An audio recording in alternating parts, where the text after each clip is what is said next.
Daniel Graves shoved Olivia so hard against the hallway wall that her shoulder hit the edge of the door frame, and she gasped, her coffee cup crashing to the floor, and he leaned in with both hands braced on either side of her head, teeth clenched, voice low and vicious. "You destroyed my career in that room. I will make sure you die alone and professionally buried before the end of this year." Olivia did not flinch. She did not cry. She looked him directly in the eye and said nothing.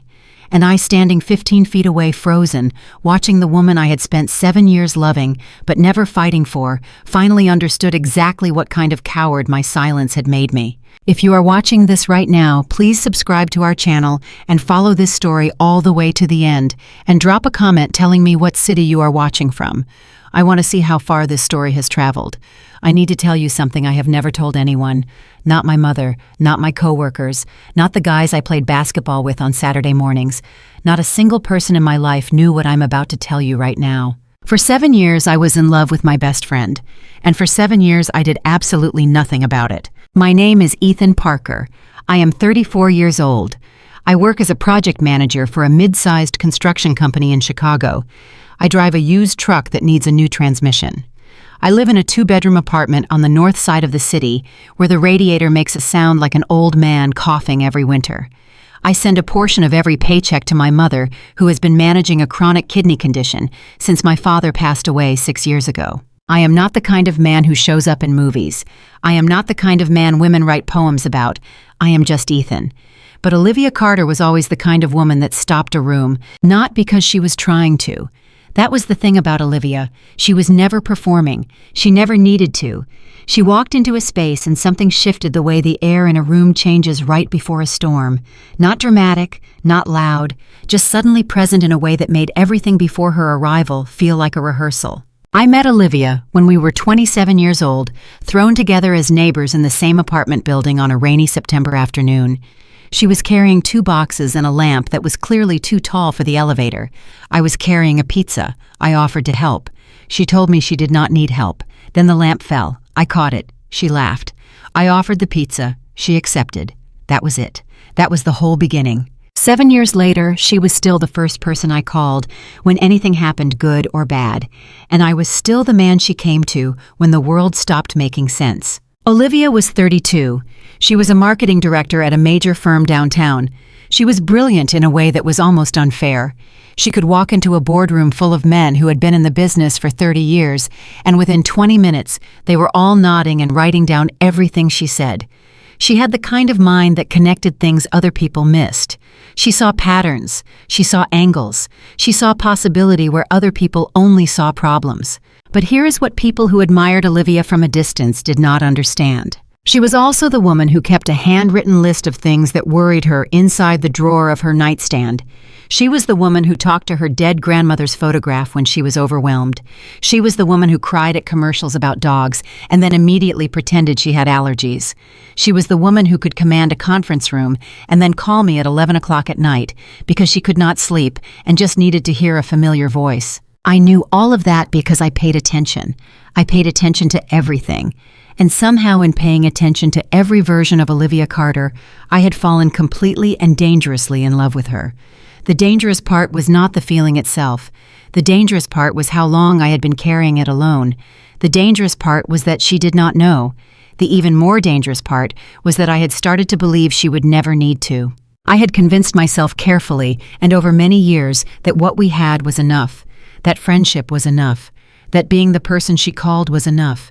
That sitting beside her and knowing her heart better than anyone else alive was enough. I was wrong. But I did not know that yet on the night everything started to shift. It was a Friday. It was raining the way Chicago rains in late October, which means it was not just wet.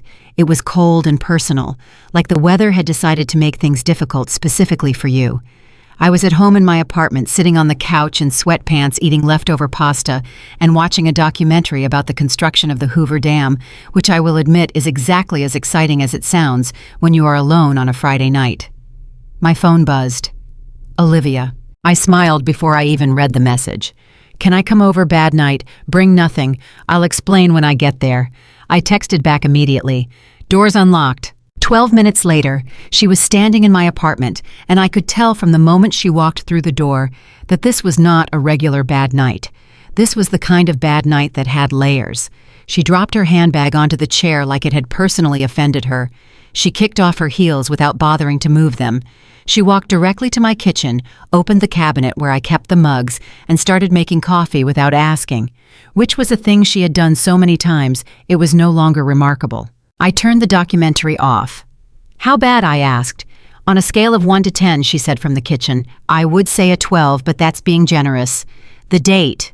She appeared in the doorway with both mugs and pointed at me. "Do not even get me started." I held my hands up. "I'm not saying anything." "His name was Derek." She sat down on the other end of the couch and tucked her feet underneath her. "He spent the first 45 minutes talking about his investment portfolio. Then he spent another 30 minutes explaining why most women do not understand financial planning. Then he asked me if I had ever considered letting a man manage my money for me." I stared at her. "He said that. He said that. Out loud, to your face." Out loud, to my face, while looking at me like he was doing me a favor. I pressed my lips together because I did not want to laugh, and then I laughed anyway. "I'm sorry," I said. "I'm not laughing at you." "You are absolutely laughing at me." "I am laughing at Derek." She pointed at me again. "As you should." She took a long sip of her coffee. The rain hit the window behind us. Outside, the city kept moving the way Chicago always does, indifferent and constant. Inside, the lamp in the corner gave everything a warm, quiet light. "You know what the worst part is?" she said. He wasn't even a bad person. He was just completely, totally 100% wrong for me. And somehow that's almost more exhausting than if he had just been terrible." I nodded slowly. "Because at least terrible is simple." She pointed at me again. "Exactly." We sat in silence for a moment, not the uncomfortable kind, the kind that only exists between two people who have been in each other's lives long enough that quiet is not something that needs to be filled. Then she sighed. "Ethan." "Yeah. Do you think there's something wrong with me?" I looked at her immediately. "No. I'm not fishing for a compliment. I'm asking seriously. And I'm answering seriously. No, there is nothing wrong with you." "Then why does every single person I try to be with end up being someone I can't actually be with?" I shifted to face her more directly. "Because you know what you want," I said. "And most people can't handle that. They think they can, and then they get close to the real version of you, and they realize you are not going to shrink yourself to make them comfortable, and that scares them." She was quiet for a moment. "Or," she said softly, "maybe I am too hard to love." "Stop." "Ethan." "No, I mean it. Stop." My voice was firmer than I intended. "You are not too hard to love. You are not too much. You are not the problem. You just keep running into men who are not ready for someone who is actually whole." She looked at me for a long second. Something moved across her face that I could not immediately name. Then she looked down at her coffee and said quietly, "You always know what to say." "I know what's true," I said. Another silence, longer this time. Then I made a mistake. Not a cruel one, not an intentional one, just the kind of mistake that comes from years of hiding behind humor when the truth gets too close to the surface. "At this rate," I said, leaning back with a half grin, "you'll never get married." I expected her to throw a pillow at me. I expected her to groan and call me an idiot. I expected the laughter that usually followed those kinds of jokes, because we had spent 7 years trading them back and forth, and I knew exactly where the line was. And this felt like the usual kind of joke, the harmless kind, the kind that would dissolve the tension and let us both breathe. But Olivia did not throw a pillow. She did not groan. She looked at me with an expression I had never seen before in 7 years, something still, something careful, something that felt for just a moment like she was deciding something. And then she said, "Then maybe you're the reason." The rain outside hit the window harder. My heart stopped. I want to tell you that I said something meaningful in that moment. I want to tell you that I looked at her and told her the truth, that I had loved her for years, that I had been too afraid to say it, that she was the most important person in my world, and I had spent an embarrassing amount of time convincing myself I did not deserve to say so. But I did not say any of that. I laughed, a short, awkward sound that came out wrong. "Yeah, right," I said, and turned back toward the television like we were going to watch something. Olivia did not say anything else. She finished her coffee. We talked about other things. She went home around midnight, and I sat in my apartment alone for a long time after the door closed, staring at the wall, replaying those 6 words over and over. Then maybe you're the reason. What did she mean? Was she joking the way I was joking? Was she deflecting the way I was deflecting? Or was she telling me something true? I did not sleep that night. I lay in bed and went back through 7 years of small things. All the moments I had logged and set aside and told myself meant nothing. The time she called me instead of going to the hospital when she was sick, saying she just wanted someone to sit with her. The time she turned down a promotion that would have moved her to New York, and when I asked her why, she said only that Chicago was home. She never explained further. I never pushed. The time she told me very quietly after her last relationship ended, he said I didn't let him in, and the truth is he was right. I only really let one person in. She had not said who. I had not asked, because I was afraid the answer might be someone I did not know, or worse. I was afraid the answer might be me, and I had no idea what to do with that. See, here is the thing about being the kind of person I was. I grew up watching my father work himself into the ground for a family he loved without ever once saying so out loud. He was a man who showed love through doing, through fixing things, through showing up, through never once walking out the door, even when it would have been easier. He died the same way he lived, quietly devoted to the people around him, not understanding that quietly devoted and openly loved were 2 different things. I had inherited that from him.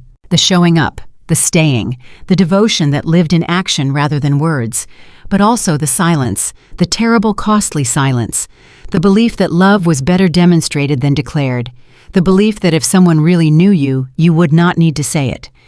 And somewhere along the way, I had applied that belief to Olivia and turned it into an excuse to never take the risk. If she already knew me, I reasoned, and she was still here, maybe that was the answer.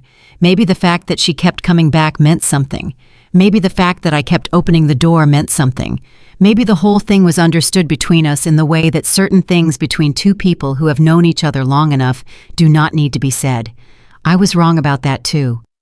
The week after that Friday night, Olivia texted me differently. Not more, not less, just differently. She sent me an article about a painting exhibition at the art museum and wrote, "Didn't you used to paint?" And I had. I used to paint in college, mostly landscapes and a few portraits, and I had stopped sometime in my late 20s when the time and the money both ran out, and the blank canvases in the corner of my apartment became something I looked at with guilt instead of anticipation. I had not told Olivia about that guilt. I had not explained why I stopped. I had mentioned it once briefly, the way you mention a thing you have put down and do not intend to pick back up. She had remembered, and now she was asking. "Yeah, for a while," I texted back. "Why did you stop?" I looked at the question for a long time. "Life," I finally wrote. She replied, "That's not an answer, that's an excuse." I stared at my phone. She was not wrong. 2 days later, she showed up at my apartment on a Wednesday evening, which was unusual because Wednesday was when she usually had late meetings. She was carrying a paper bag. Inside the bag were 2 stretched canvases, a set of acrylic paints, and a small packet of brushes. "I did not ask for these," I said. "No," she agreed. "You didn't." She set everything on my kitchen table. "You said life got in the way," she said. "I just thought maybe sometimes life needs a little push back." I did not know what to say to that. She stayed for dinner. We ordered Thai food, and she made me sit at the kitchen table with the paints while we ate, not painting, just having the supplies present, like she was doing something gentle and deliberate, like she was trying to remind me of something I had forgotten about myself without making it into a big moment. That was the thing about Olivia that nobody who admired her from a distance ever understood. She was thoughtful in a way that was almost invisible. The things she did for the people she loved were not grand or dramatic or designed to be noticed. They were specific. They were careful. They were tuned precisely to what that person needed, and not what would look impressive to everyone else. She did that for me that Wednesday evening in a way that made my chest feel tight. The following weekend, my mother called. She called on Saturday morning the way she always did, and we talked for about 40 minutes about her doctor's appointment, the neighbor's new dog, a recipe she had been meaning to try, and various other topics that circled slowly around the center of what she actually wanted to say. Then she said, "How is Olivia?" I paused. "Fine," I said. "Why?" "She called me," my mother said. "Tuesday. She wanted to know if I needed anything. Said she was going to the grocery store and was passing my neighborhood." I sat very still. My mother did not live near any grocery store Olivia would have been passing. "She brought me soup," my mother continued, "and those little crackers I like. We talked for about an hour." "Mom, she is a wonderful woman, Ethan." "I know. You know what I think. Please don't. I think you've been standing next to something extraordinary for 7 years and looking right past it." "Mom, I'm just saying. I know what you're saying." "Then why aren't you doing something about it?" I did not have an answer for that, because the truth was not simple.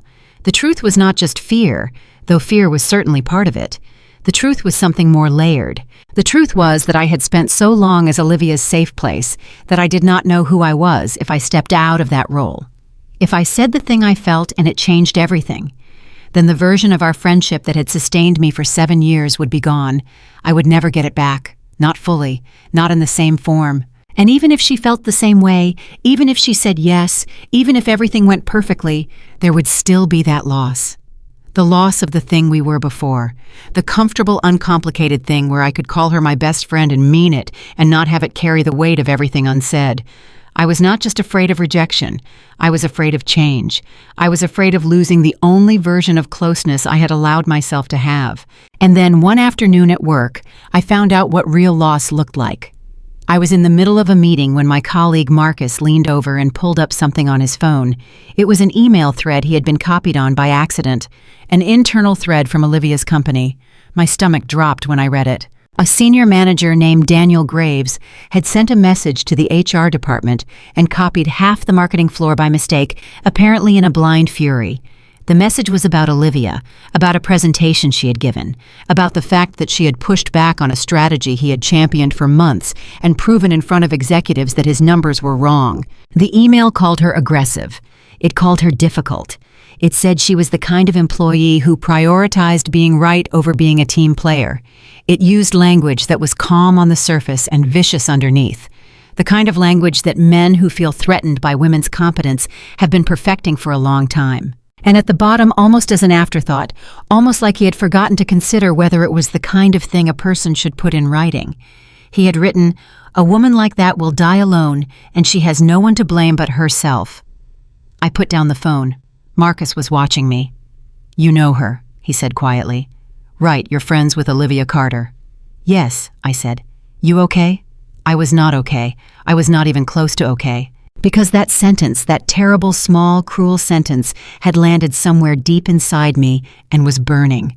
Not because it was true, but because I had spent 7 years being afraid that it was, and because somewhere in the back of my mind, in the quietest and most honest part of my fear, I had been doing the same thing that Daniel Graves did. I had been looking at Olivia and measuring her by a standard she had never asked to be measured by. I had been believing that her strength made her less available for love, that her independence made her harder to reach, that her confidence created distance rather than depth. I had been letting those beliefs justify my silence. I had been wrong. I left the meeting early. I drove home and sat in my truck outside my building for 20 minutes. Then I did something I had not done in a long time. I went inside. I sat down at the kitchen table.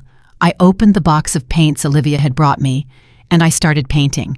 I did not think about what I was doing. I just let my hands move.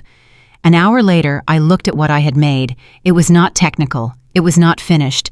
It was barely more than shapes and color, but it was real.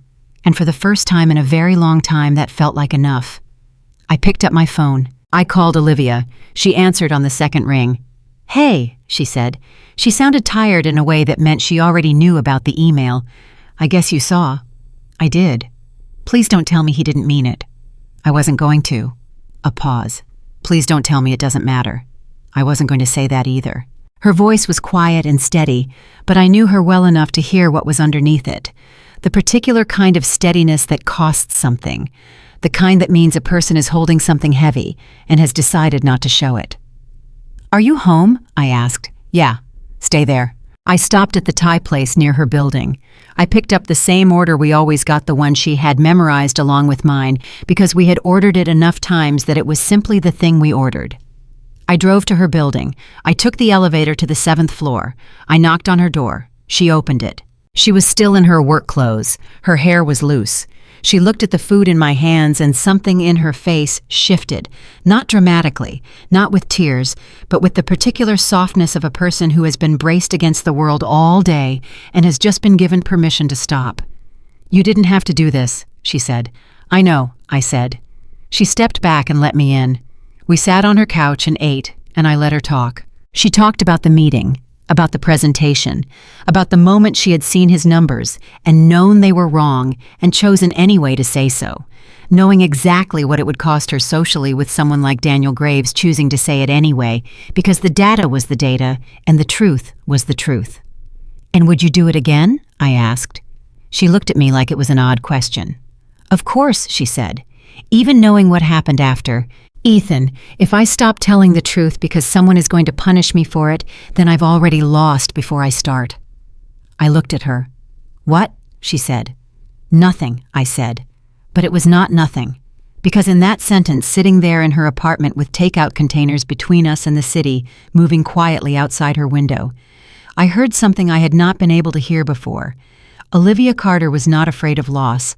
She was afraid of compromise. She was not protecting herself by keeping people at a distance.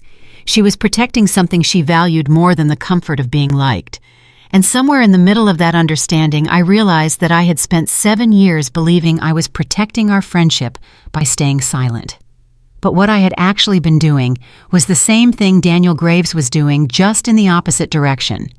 I had been making a decision about what Olivia could handle without ever asking her. I had decided she did not want to hear it. I had decided it would change things. I had decided the risk was too great. Without giving her a single chance to decide for herself. She deserved that chance. Maybe she always had.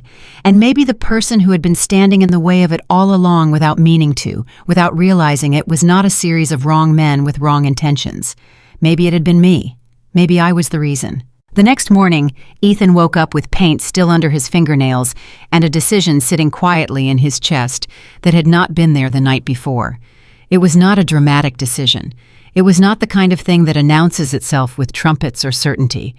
It was small and fragile and honest, the kind of decision that feels less like a choice and more like finally admitting something you already knew. He needed to stop pretending he was fine. He needed to stop calling what he was doing protection and start calling it what it actually was: cowardice. He lay in bed for a few minutes, staring at the ceiling, and tried to imagine a version of the future where he said nothing, where he kept showing up at Olivia's door with takeout containers and good advice and a smile that never said what it meant, where he kept being the person she called and never being the person she chose, where he watched her eventually find someone else, someone who had the courage he lacked and stood beside her at the wedding, in a rented suit toasting to her happiness with a glass of champagne and a lie on his face. He could not do it. He had spent 7 years telling himself the friendship was enough. 7 years was long enough to know that it was not. He got up, he showered, he made coffee. He sat down at the kitchen table where the paints were still out from the night before, and he looked at what he had painted. In the daylight, it looked different than it had the night before, more deliberate, more honest. He had not planned it, but somehow the shapes on the canvas had organized themselves into something that looked from a certain angle, unmistakably like a woman with her back turned and her head tilted slightly upward as if she were listening for something. I took a picture of it. He almost sent it to Olivia. Then he put his phone down. Not yet. He needed to figure out what he was going to say before he said anything. He spent most of Saturday thinking. Not pacing, not talking to himself, just thinking. He went through the conversation in his head, the way he might plan a project at work. He tried to anticipate every possible response. He tried to prepare for each one. He tried to find the words that were honest without being alarming, direct without being presumptuous, clear, without being the kind of declaration that could not be walked back if she needed him to walk it back. By Sunday afternoon, he had drafted and discarded approximately 14 versions of what he wanted to say. None of them were right. By Sunday evening, he had accepted that there was no version that would feel perfectly right. There was only the truth, which was imperfect and incomplete and terrifying, and the silence, which was comfortable and familiar and slowly killing him. He called Marcus. Marcus was his closest friend at work, the kind of man who was direct in the way only people who had been through difficult things could be direct. He had been divorced and remarried and was raising 2 kids and had the particular honesty of someone who had stopped being afraid of hard conversations. "I need to talk to you about something." Ethan said when Marcus answered. "Is this about Olivia?" Ethan paused. "How did you know?" "Because you looked like someone hit you when you read that email about her," Marcus said. "And you left a meeting early for the first time in 3 years. What's going on?" Ethan told him. He told him everything. The 7 years, the feelings he had never said out loud to anyone, the Friday nights, the takeout, the paints, the 6 words she had said that were still living rent-free in the center of his chest. Marcus was quiet for a moment after Ethan finished. Then he said, "You know what your problem is. Tell me." "You're a project manager." Ethan blinked. "What does that mean?" "It means you're trying to plan this like a project. You're trying to control the outcome before you start. You're trying to assess the risk before you take the step." Marcus paused. "But this isn't a project, man. You can't manage your way into telling someone you love them. You just have to do it." Ethan was quiet. "What if she doesn't feel the same way?" he asked. "Then you'll find out," Marcus said simply. "And it'll hurt, and you'll get through it. But at least you'll know. Right now you're living in the worst of both worlds. You don't have her, and you don't have the truth." After he hung up, Ethan sat with that for a long time. The worst of both worlds. He had not thought of it that way before. But Marcus was right. He had been so focused on protecting what he had that he had not noticed what he was doing to himself in the process. He had been choosing the certainty of loss over the risk of possibility. He had been picking guaranteed emptiness over the chance of something real. That was not protection. That was surrender. Monday morning arrived, and Olivia texted him at 7:45, which was unusual. "Are you free for lunch today?" His heart did something unreasonable. "Yeah," he wrote back. "Same place. Can we try somewhere different? There's a place near your office I've been wanting to try. Italian, called Rosario's." He had walked past Rosario's 100 times. He had never gone in because it was the kind of place that felt like it required a reason. "Sure," he wrote. "Noon. He arrived at Rosario's at 11:58. Olivia was already there, which was unusual because Olivia was almost always exactly 2 minutes late. She was sitting at a table near the window, not looking at her phone, just sitting. She saw him when he came in and raised her hand in a small wave. He sat down across from her. Something was different. Not wrong, just different. There was a quality to her stillness that he could not immediately name. She looked rested. She looked like she had made some kind of decision. "You okay?" he said. "Yes," she said. "I want to talk to you about something." His throat tightened. "Okay," he said carefully. "But first I want to eat because I skipped breakfast and I cannot have this conversation on an empty stomach." He almost laughed. "Okay." They ordered. They talked about ordinary things. She told him that HR had responded to the email situation and that Daniel Graves had been formally reprimanded, which was more than she had expected. He told her about a problem at the construction site that had kept him on the phone half a Friday. She stole one of his breadsticks without asking which she had been doing for 7 years and which he had long ago stopped noticing. The food came, they ate, and then midway through the meal, she set down her fork and looked at him with that same quality of stillness he had noticed when he walked in. "I need to say something," she said. "Okay. And I need you to not make a joke." His stomach dropped. "Olivia, I mean it. No jokes, no deflecting. Just listen." He put down his own fork. "I've been thinking," she said, "about what I said the other night, what I said in your apartment." Everything in him went very quiet. "Then maybe you're the reason," she said. She said it flatly, without inflection, quoting herself back like a piece of evidence. "I said that and then you laughed and then we changed the subject and it's been 5 days and I haven't been able to stop thinking about it." He did not say anything. "I need to know if you heard me," she said. "The real version of it, not the version you chose to hear." He looked at her across the table. The restaurant was full of lunchtime noise around them, people talking, glasses touching, someone laughing loudly near the bar. And in the middle of all of it, Olivia was looking at him with clear, direct, patient eyes, waiting for an answer he had been refusing to give for 7 years. "I heard you," he said quietly, and he opened his mouth. Then he made another mistake. "Olivia, I don't want to ruin what we have." She blinked. Something shifted in her expression. Not anger, not hurt. Something harder to read than either of those. Something that looked almost like disappointment, the particular disappointment of someone who expected better. "That's not an answer," she said quietly. "It's complicated." "It isn't, though." She picked up her fork. Set it down again. It really isn't Ethan. Olivia. No. She shook her head once, not dramatically, not as a scene. Just a small, precise shake that meant she was done with that direction. I'm not going to push you. That's not what this is. I just needed to know if you understood what I said. She paused. Now I do. They finished lunch. The conversation moved to other things. She talked about a new campaign she was developing. He talked about a project timeline that was running over budget. They split the check the way they always did, but walking back to their separate offices, Ethan felt something hollow open up in the center of his chest that had not been there before. She had given him an opening, and he had stepped back from it. Again. He spent the rest of the afternoon at his desk, unable to concentrate. He read the same email 4 times without processing it. He sat in a 2 o'clock meeting and contributed nothing. By 5 o'clock he was still at his desk, and the office had emptied around him, and he was staring at a spreadsheet that meant nothing. His phone buzzed. It was not Olivia. It was his mother. "How are you, sweetheart?" "Fine," he said. Then, because his mother always knew when fine was a lie, he said, "Not fine. I messed something up." "Tell me." He told her, condensed and careful, the version he was comfortable sharing with his mother. The lunch, the conversation, the way Olivia had looked at him. His mother was quiet for a moment. Then she said something unexpected. "Your father did that too." Ethan frowned. "Did what?" Stepped back when he should have stepped forward. "He used to say he was protecting me." She paused. "But the thing about protecting someone without asking them if they want protection is that it often looks a lot like abandonment from the other side." He sat with that. "Did he ever stop?" Ethan asked. "Eventually," his mother said, "but it took him losing something first." "What did he lose?" "Me," she said simply. "For about 4 months. I got tired of waiting and I started seeing someone else. Not because I loved that man, because I needed to stop hurting myself waiting for your father to decide I was worth the risk." Ethan had never heard this story.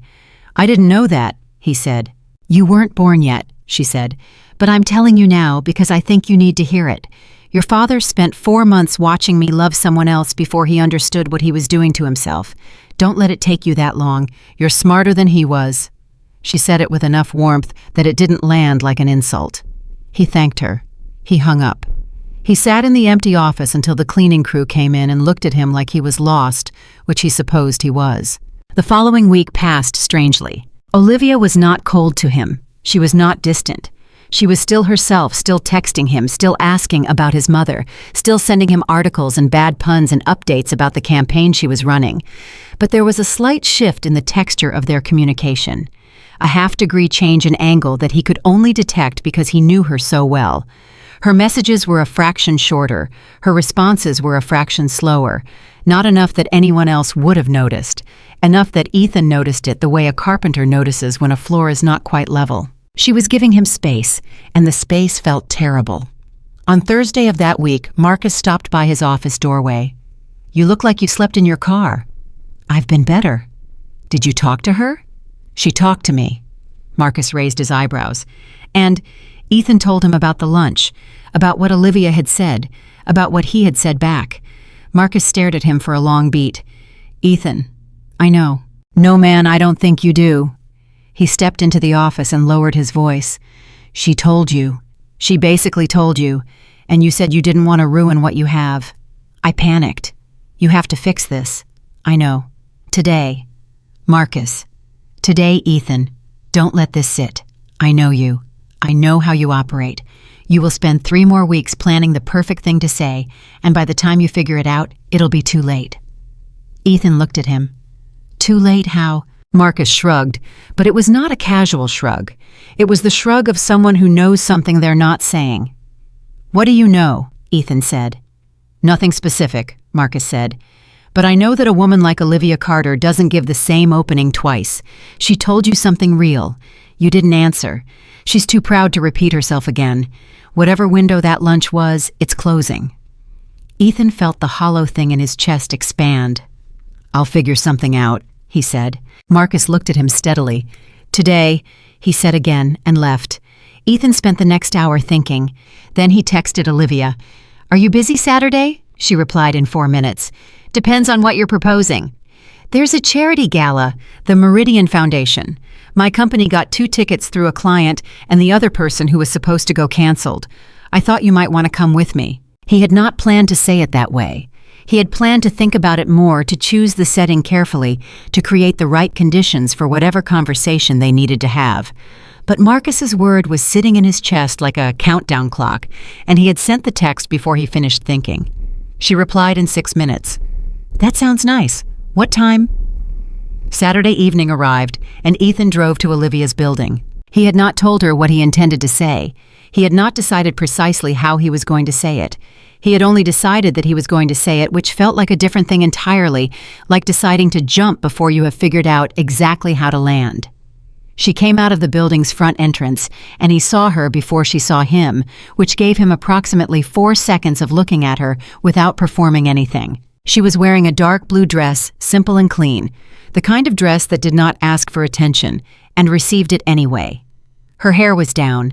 She was looking at her phone as she walked, frowning slightly at something, and then she looked up and saw him, and the frown dissolved into something warmer.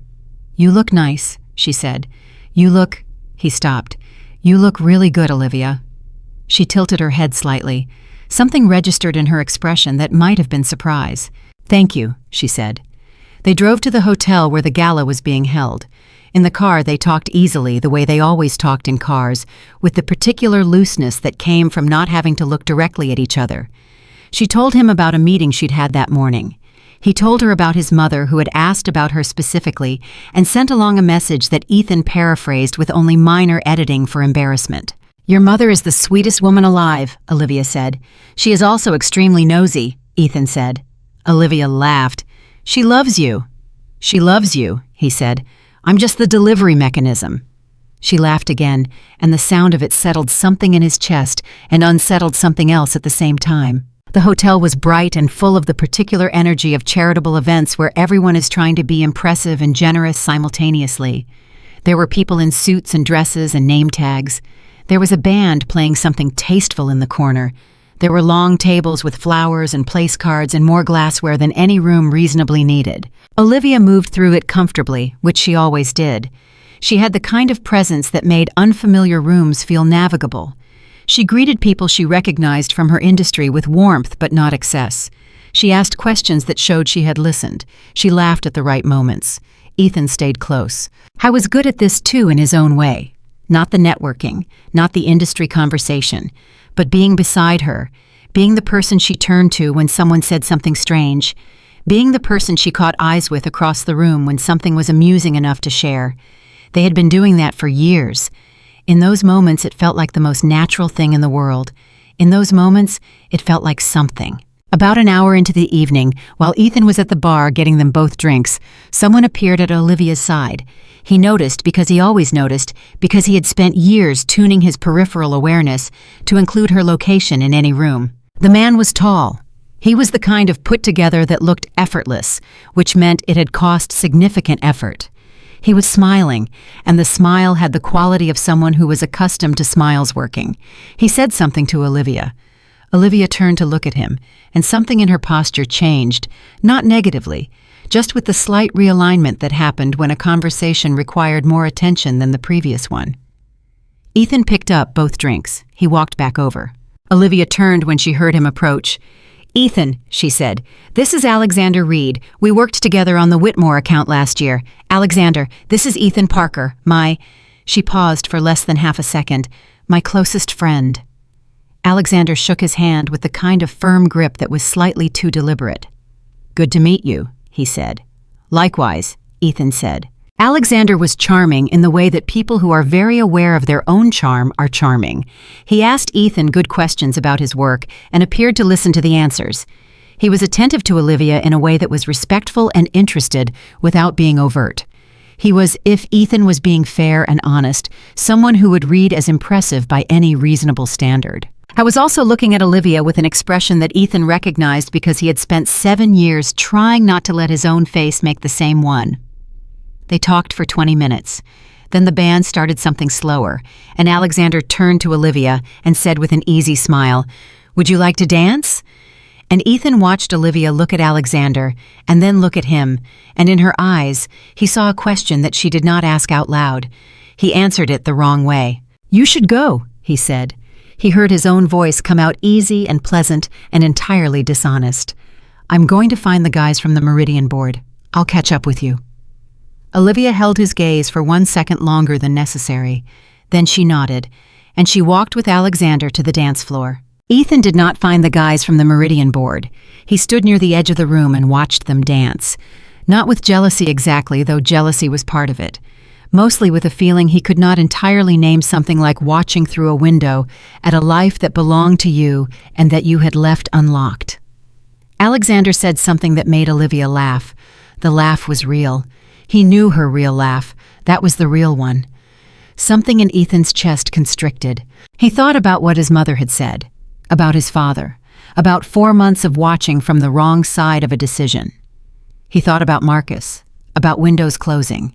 He thought about that rainy Friday night in his apartment. 6 words. "Then maybe you're the reason." And the way he had laughed reflexively, defensively, the way he always did when the truth got too close. He set down his glass. He crossed the room. He walked through the edge of the crowd toward the dance floor with a directness he usually only applied to work. And then something happened that stopped him. He heard his name, not from Olivia, from someone nearby, a woman he vaguely recognized from the industry event circuit, talking to her companion in a voice slightly too loud for the space between them. "That's Ethan Parker, Olivia Carter's friend. They've been inseparable for years." Her companion said something he didn't catch. "Oh, I know," the first woman said. "Everyone can see it except him. She's been half in love with that man for I don't know how long, but he just keeps being the friend." She made a sound that was not quite a laugh. Meanwhile, she meets someone like Alexander, and he just waves her off. It's almost sad. Ethan stood very still. I was not eavesdropping. He had simply stopped at the wrong moment in the wrong place, and the conversation had continued around him, the way conversations do when people assume they cannot be heard. Everyone can see it except him. She's been half in love with that man for I don't know how long. He turned slowly and looked across the dance floor. Olivia and Alexander were still dancing. But Olivia was not looking at Alexander. She was looking at Ethan. And the moment he turned, the moment their eyes met across the room and through the crowd, she did not look away. She held his gaze with an expression he could not misread, not from this distance, not with this much context, not after 7 years of knowing exactly what her face looked like when she was saying something without words. She was not dancing with Alexander. She was waiting to see what Ethan would do. He took 1 step forward, and then his phone rang. The sound was jarring and wrong and completely inconvenient. He pulled it out to silence it and saw the name on the screen. Mom. His mother called him at 9:45 on a Saturday night only when something was wrong. He answered, "Mom, what is it?" Her voice was steady, but he knew that steadiness. She had learned it from a lifetime of not burdening other people. "I'm fine," she said, which was what she always said first. "But the doctor called. There's something in the last scan they want to look at more closely. I didn't want to tell you through a text." He was already moving toward the exit. "What kind of something?" "They're not sure yet. That's why they want another look. It might be nothing." "When Tuesday morning. I'll be there." "Ethan, you don't have to." "Mom, I'll be there." He hung up. He stopped. He turned around and looked for Olivia. She was already leaving the dance floor, already moving toward him, already reading in his posture that something had shifted. That was the thing about 7 years. You learned the other person's body language the way you learned a language you grew up speaking. She reached him in under a minute. "What happened?" she said. "My mother. She got a call from her doctor. There's something on a scan." Olivia's expression changed immediately. Not with pity, not with the careful, controlled sympathy of someone managing their reaction. With the immediate, uncurated concern of someone who genuinely loved his mother, which she did, which Ethan had always known, which still somehow surprised him every time it showed itself this clearly. "Is she okay?" "I think so. For now. I need to go." "I'm coming with you." "Olivia, you don't—" "Ethan." She said his name with a quiet firmness that was not a question. "I'm coming with you." He looked at her for a moment. He thought about telling her she didn't have to. He thought about saying he was fine. He thought about all the things he usually said when the truth was that he was not fine at all. He said none of them. "Okay," he said. They drove to his mother's apartment in almost silence, not the comfortable silence of before, a denser silence, the kind that has weight, the kind that comes from two people sitting next to each other with too much unfinished between them to fill the space with ordinary things. Halfway there, Olivia reached over without looking at him and put her hand over his where it rested on the gearshift. She did not squeeze it dramatically, she just put her hand there and left it. He kept his eyes on the road. His throat felt wrong. His mother was awake when they arrived. She was surprised to see Olivia and immediately tried to minimize the situation, which was what she always did. They sat in her living room, the three of them, and Ethan's mother talked about the scan with the particular matter-of-fact bravery of a woman who had spent years managing her health with more grace than any of it deserved. Olivia sat beside her on the couch and listened, the way she listened when it mattered. Not performing attentiveness, actually attending. At one point, Ethan's mother reached over and patted Olivia's hand and said, "I'm so glad you're here." Olivia said, "There's nowhere else I'd be." And Ethan, sitting across from them, felt something break open in his chest, not painfully, not cleanly, but in the way of something that has been sealed for too long and finally found air. They stayed for 2 hours. On the way back to Olivia's building, the silence in the car was different again, changed by the evening, layered. He parked outside her building. Neither of them moved to get out. "Thank you," he said. "You don't thank me for that," she said quietly.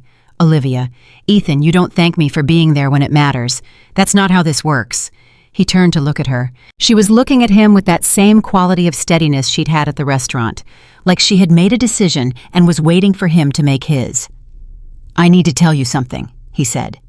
She did not respond. She waited. "At the gala, when Alexander asked you to dance, I told you to go because—" He stopped, started again.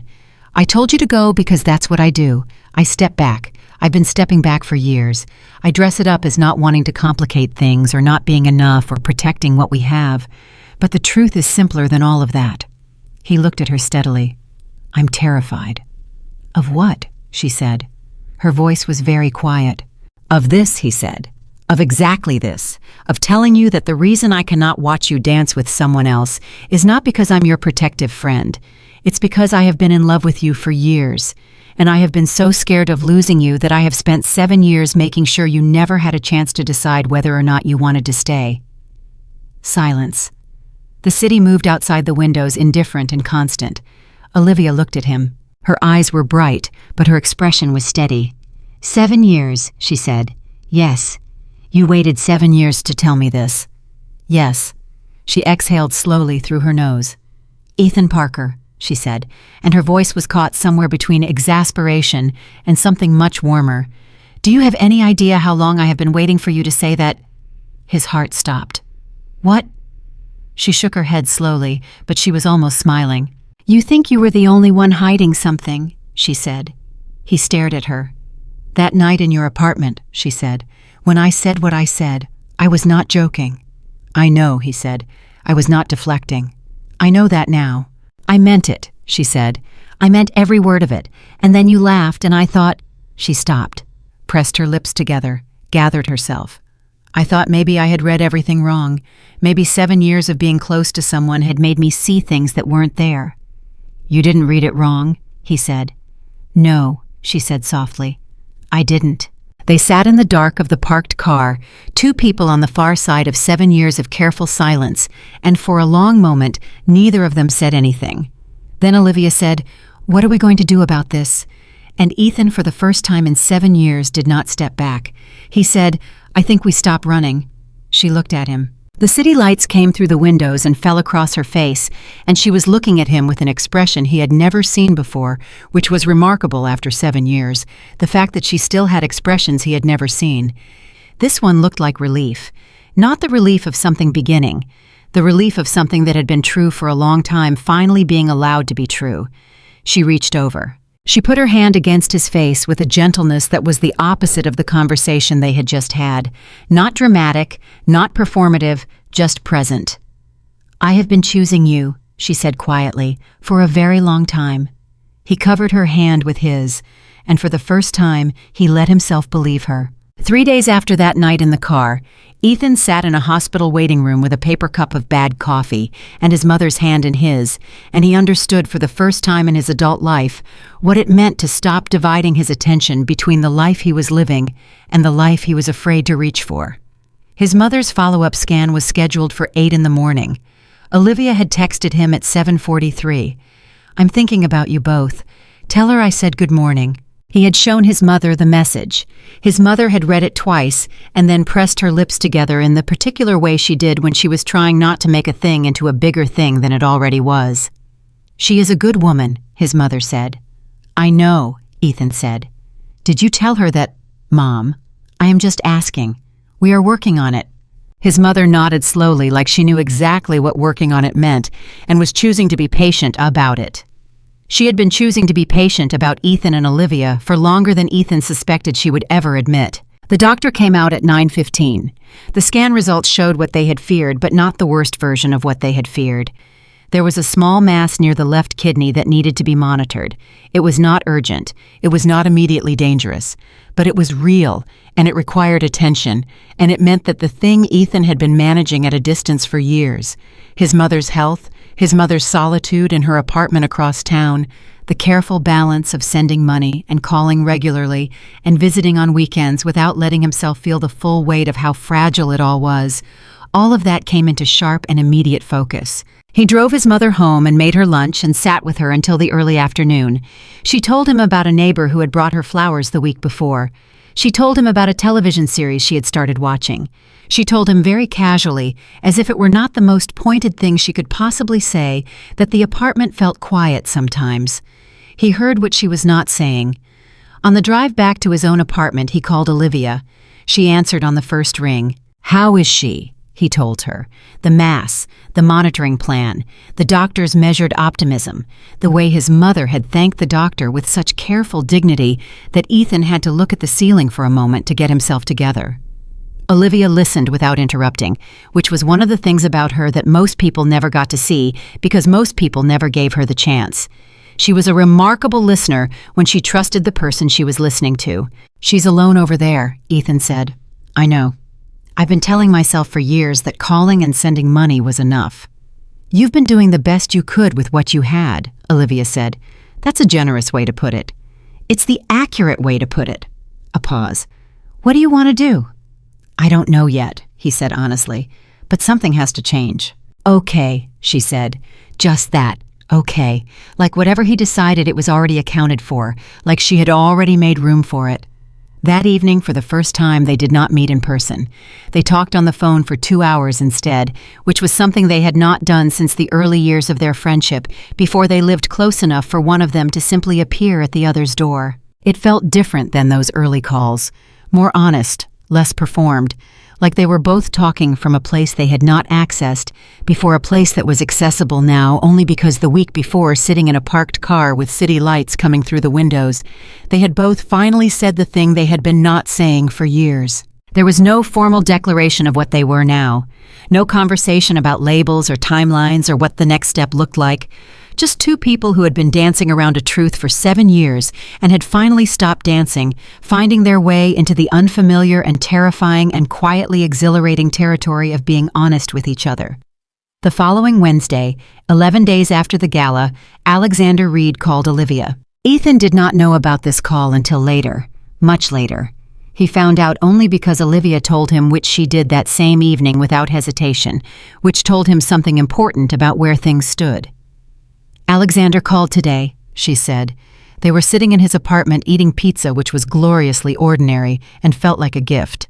Ethan set down his slice. "And he asked me to dinner." She looked at Ethan steadily. "I told him I appreciated the thought, but that I was in a complicated situation." "Complicated situation," Ethan repeated. "I didn't have a better phrase available," she said. "We have not exactly defined anything." He looked at her for a long moment. "I'm working on that," he said. "Are you?" "Yes." She tilted her head. "How's that going?" "Slowly," he admitted, "but sincerely." She almost smiled. "Good enough for now." But it was not quite good enough, and they both knew it, and the knowledge sat between them like a small stone, not sharp enough to cut, but too present to ignore. The night in the car had been real. The honesty had been real. But honesty without action was still just words, and Ethan Parker had spent 7 years being good with words and less good with the thing that came after them. He knew that. He was trying to figure out how to change it. The opportunity arrived in a form he had not anticipated. It was a Thursday evening, 17 days after the gala, and Ethan was working late at the office. The project he was managing was behind schedule due to a subcontractor issue that had cascaded into 3 other timeline problems, and he had been on calls all afternoon trying to contain it. By 7 o'clock, the office was empty, except for him and a junior coordinator named Pete, who was clearly waiting for Ethan to leave first, so he could also leave without feeling guilty about it. His phone buzzed with the text from a number he did not immediately recognize. "This is Alexander Reed. I got your number from a mutual contact. I'd like to speak with you. It's about Olivia." Ethan stared at the message for a long time. He typed back, "What about her?" Alexander replied in less than a minute. "Not over text. Can we meet tomorrow evening? I'll come to you." Ethan's first instinct was to say no. His second instinct was to say no more firmly. His third instinct, the one he listened to after about 4 minutes of sitting with the other two, was that a man who was a threat did not ask to meet in person. A man who had something to say about the woman Ethan loved would not go to this length if he did not believe it needed to be said. He texted back, "Tomorrow, 6 o'clock. There's a bar called Harlow's 2 blocks from the Meridian building. I'll be there." He did not tell Olivia. This was a mistake, and he knew it was a mistake even as he made it, but he made it anyway, telling himself he wanted to hear what Alexander had to say before he said anything, telling himself he was managing the situation, telling himself it was not the same as the years of silence, because this was a day, not 7 years. But silence is silence. He would learn that again. Alexander was already at Harlow's when Ethan arrived on Friday evening, sitting at a corner table with a glass of water in front of him. He looked different outside the gala context, less polished, more considered, like someone who had been thinking carefully about something and had not quite finished. They shook hands. They sat. For a moment, neither of them said anything, which Ethan found oddly respectful. Then Alexander said, "I'm going to be direct with you." "Please," Ethan said. "I like Olivia. I think she's remarkable. I asked her to dinner and she said she was in a complicated situation." He paused. "I've known Olivia for 2 years through work, and in 2 years I've watched a lot of people try to get close to her. You know what she does when she's interested in someone?" Ethan waited. "Nothing," Alexander said. "That's what she does. She watches. She waits. She keeps her distance until she's certain." He looked at Ethan directly. "But you, she calls. You she goes to. You she talks about without realizing she's doing it." He paused. "I'm not here to fight for her. I wouldn't disrespect her like that.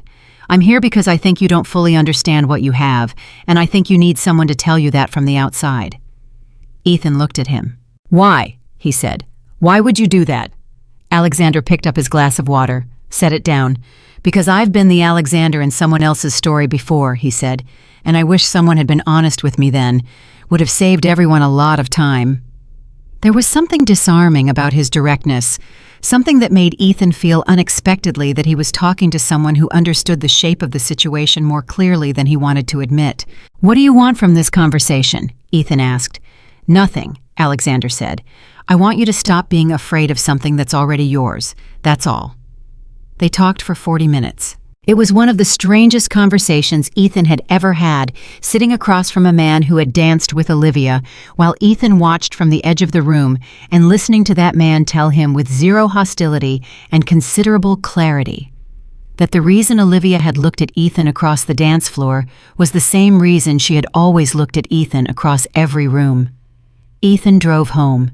He sat in his apartment for a long time. Then he picked up his phone and called Olivia. She answered on the second ring. "Hey," she said. She sounded easy, unsuspecting.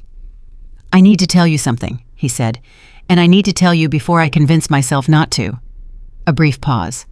"Okay. I met Alexander tonight." Silence. Not long silence, but the particular silence of someone recalibrating. "He texted me," Ethan said.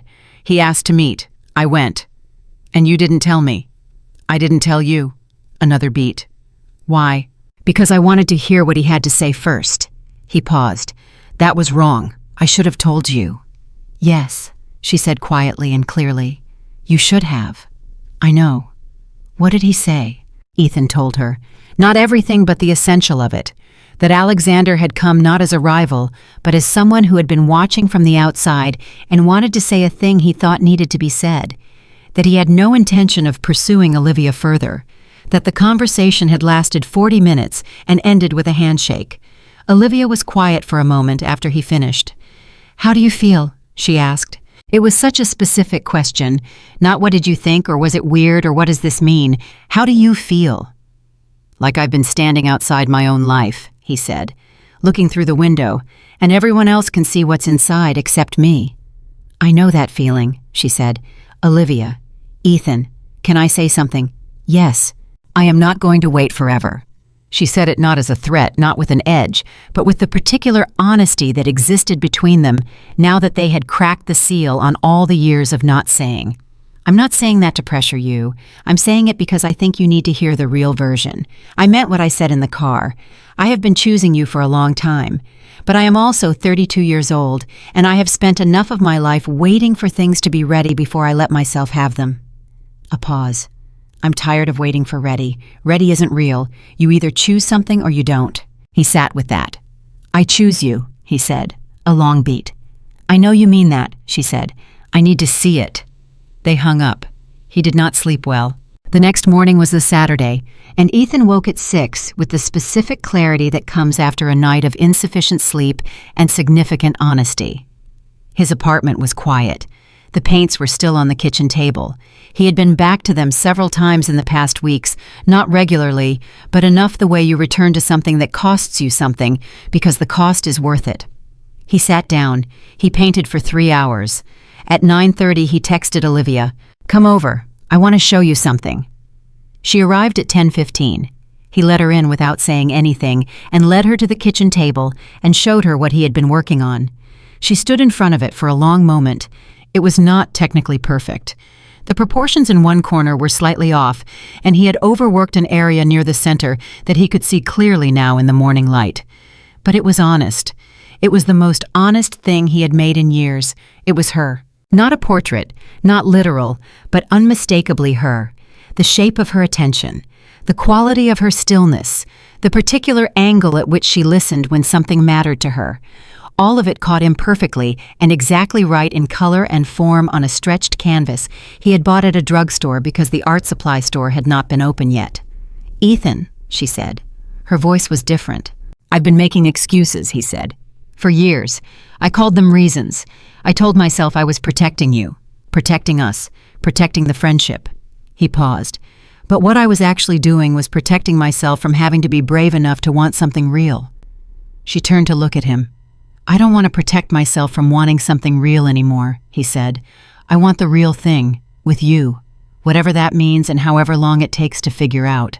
She looked at him for a long, steady moment. "There it is," she said softly. "There it is," he agreed. She crossed the kitchen in 4 steps and put her arms around him, not romantically, not dramatically, but with the full weight of someone who had been carrying something for a very long time and had just been given a place to set it down. He held on. For a moment, that was everything. Then she pulled back and looked up at him and said, with the specific glint that meant she was about to puncture the earnestness of the moment in the way that only she could, "It only took you 7 years. I'm a slow learner," he said, clearly. "Also, I painted you." "You did. From memory." "I can tell." She looked back at the canvas. "You got my nose slightly wrong." "I know. But you got the rest right." He exhaled. "I'll fix the nose," he said. "Don't," she said. "Leave it. It's more honest this way." They stood in his kitchen for a while longer, both of them close to the new version of things they were stepping into. Both of them aware that this was not an ending, but a kind of beginning that had been delayed 7 years and was therefore both overdue and fragile and necessary. Then Olivia said, "I have to tell you something." Something in her voice changed, not dramatically, but enough. He looked at her. "What?" She moved to the kitchen counter and leaned against it, which was a posture she took when she was organizing her thoughts. He knew it. He had cataloged it alongside 100 other specific things about the way she moved through the world. "Daniel Graves filed a formal complaint against me," she said. He stared at her. "When?" "3 days ago. HR told me yesterday afternoon." She kept her voice steady, but he could hear the cost of the steadiness. He's claiming I created a hostile work environment during the presentation, that I publicly undermined him in a way that was inappropriate and damaging. That's insane, Ethan said. I know that, she said. My HR rep knows that. The executives who were in the room know that. But it doesn't matter if it's insane. What matters is that there's a formal complaint, and it requires a formal process, and that process takes time and creates enough noise that certain people will choose to remember the noise and not the outcome. He moved toward her. What do you need? I need to tell you the rest of it, she said. He waited. The company is being acquired, she said. The announcement is happening next week, and in acquisitions, the first people to go are the ones with any kind of active complaint or controversy in their file, even unfounded ones. Olivia, I might lose my job, she said. Flat, clear, without performance, just the truth. He looked at her. I know this is terrible timing, she said, considering she gestured vaguely at the kitchen, at the painting, at the morning they had just had. But I needed you to know. Why would this be terrible timing? He said. She looked at him carefully. Because I need support right now, she said. Real support, not just someone to tell me it'll be okay. And I wanted to make sure you knew that before we... She stopped. I didn't want you to feel like I was leading you into this and then immediately leaning on you. He understood then what she was doing. She was giving him an exit. She was being scrupulously fair in the particular way that Olivia was fair, presenting the full picture before he committed to anything, making sure he had every piece of information he needed to make a real decision. She was not asking him to stay. She was making sure he chose to. Olivia, he said. Yeah. I told you I choose you. I know. That includes this. She was quiet. This is not an asterisk, he said. It's not fine print. I'm not choosing the easy version of you and opting out when it gets complicated. He moved closer to her. Do you understand that? She looked at him steadily. I'm working on believing it, she said honestly. That's fair, he said. I'll help. The next several days moved with the particular compressed intensity of a period when multiple significant things happen simultaneously, and none of them are willing to wait for the others to resolve first. Ethan attended his mother's follow-up appointment on Tuesday morning.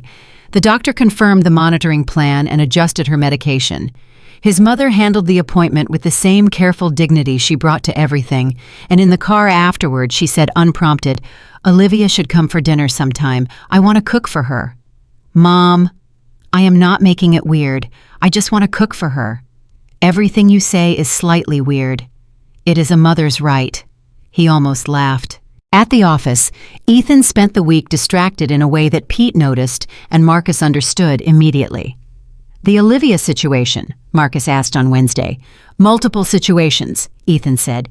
He told Marcus about the complaint, about the acquisition, about the way Olivia had told him with that particular steady voice that he had learned meant she was managing something very heavy, very quietly. Marcus, what are you going to do? He asked. I don't know yet, Ethan said. But I'm not going to disappear. That's a start, Marcus said. That's actually more than a start. For you, that might be everything. On Thursday, Olivia was called into a meeting with HR and 2 senior executives. She texted Ethan at 11 in the morning, 2 words, "It's happening." He sat at his desk and did not pretend to work. She texted again at 1:15. Still in there. At 2:40. Done. Call me when you can. He stepped outside and called her immediately. How bad? He asked. Mixed, she said. Her voice was controlled. The formal complaint is being dismissed. They reviewed the meeting footage and interviewed 4 of the 5 executives who were present. Daniel's narrative didn't hold up. Good, he said. But, she said. He waited. In the acquisition restructure, my entire department is being reorganized. 3 positions are being eliminated. My role is changing significantly. Less authority, different reporting structure, essentially a lateral move that is functionally a demotion. He was quiet.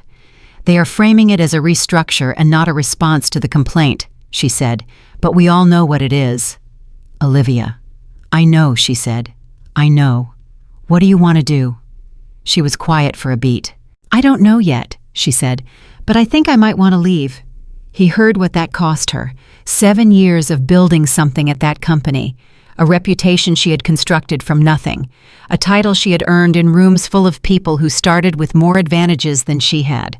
Walking away from that was not simple, and she knew it and he knew it, and neither of them was going to pretend otherwise. "Whatever you decide," he said, "I'm with you." She was quiet for a moment. "You keep saying that," she said. "I keep meaning it," he said. On Friday evening they were sitting in Olivia's apartment when her phone rang, and she looked at the screen and went very still. He noticed immediately. "Who is it?" She turned the screen so he could see. It said Daniel Graves. He looked at her. She looked at him. "Don't answer," he said. She shook her head slowly. "I'm going to answer." He watched her pick up the call. He watched her listen. He watched her face go through several things in rapid succession. First surprise, then a kind of careful, contained fury, then something that was not quite disbelief but was adjacent to it. She said, "I see. And what exactly do you want me to do with that information?" A pause. "No, I don't think that's how this is going to work." Another pause longer. "Then I suggest you speak to your own attorney about what happens when someone files a formal workplace complaint that is determined to be retaliatory, because that conversation is going to be less comfortable than this one." She hung up. She set the phone face down on the coffee table. Ethan waited. She turned to look at him, and her eyes were bright with a fury that was controlled but not diminished by the controlling. "He wanted to apologize," she said, "privately, off the record. He said the complaint was a mistake made in anger, and he wanted to put it behind us." She paused. "He also implied very carefully that there might be room to discuss my restructured role if I was willing to make this quietly go away." Ethan stared at her. "He's trying to make a deal." "He is trying to make a deal," she confirmed. "What are you going to do?" She looked at him with an expression he had not seen on her before.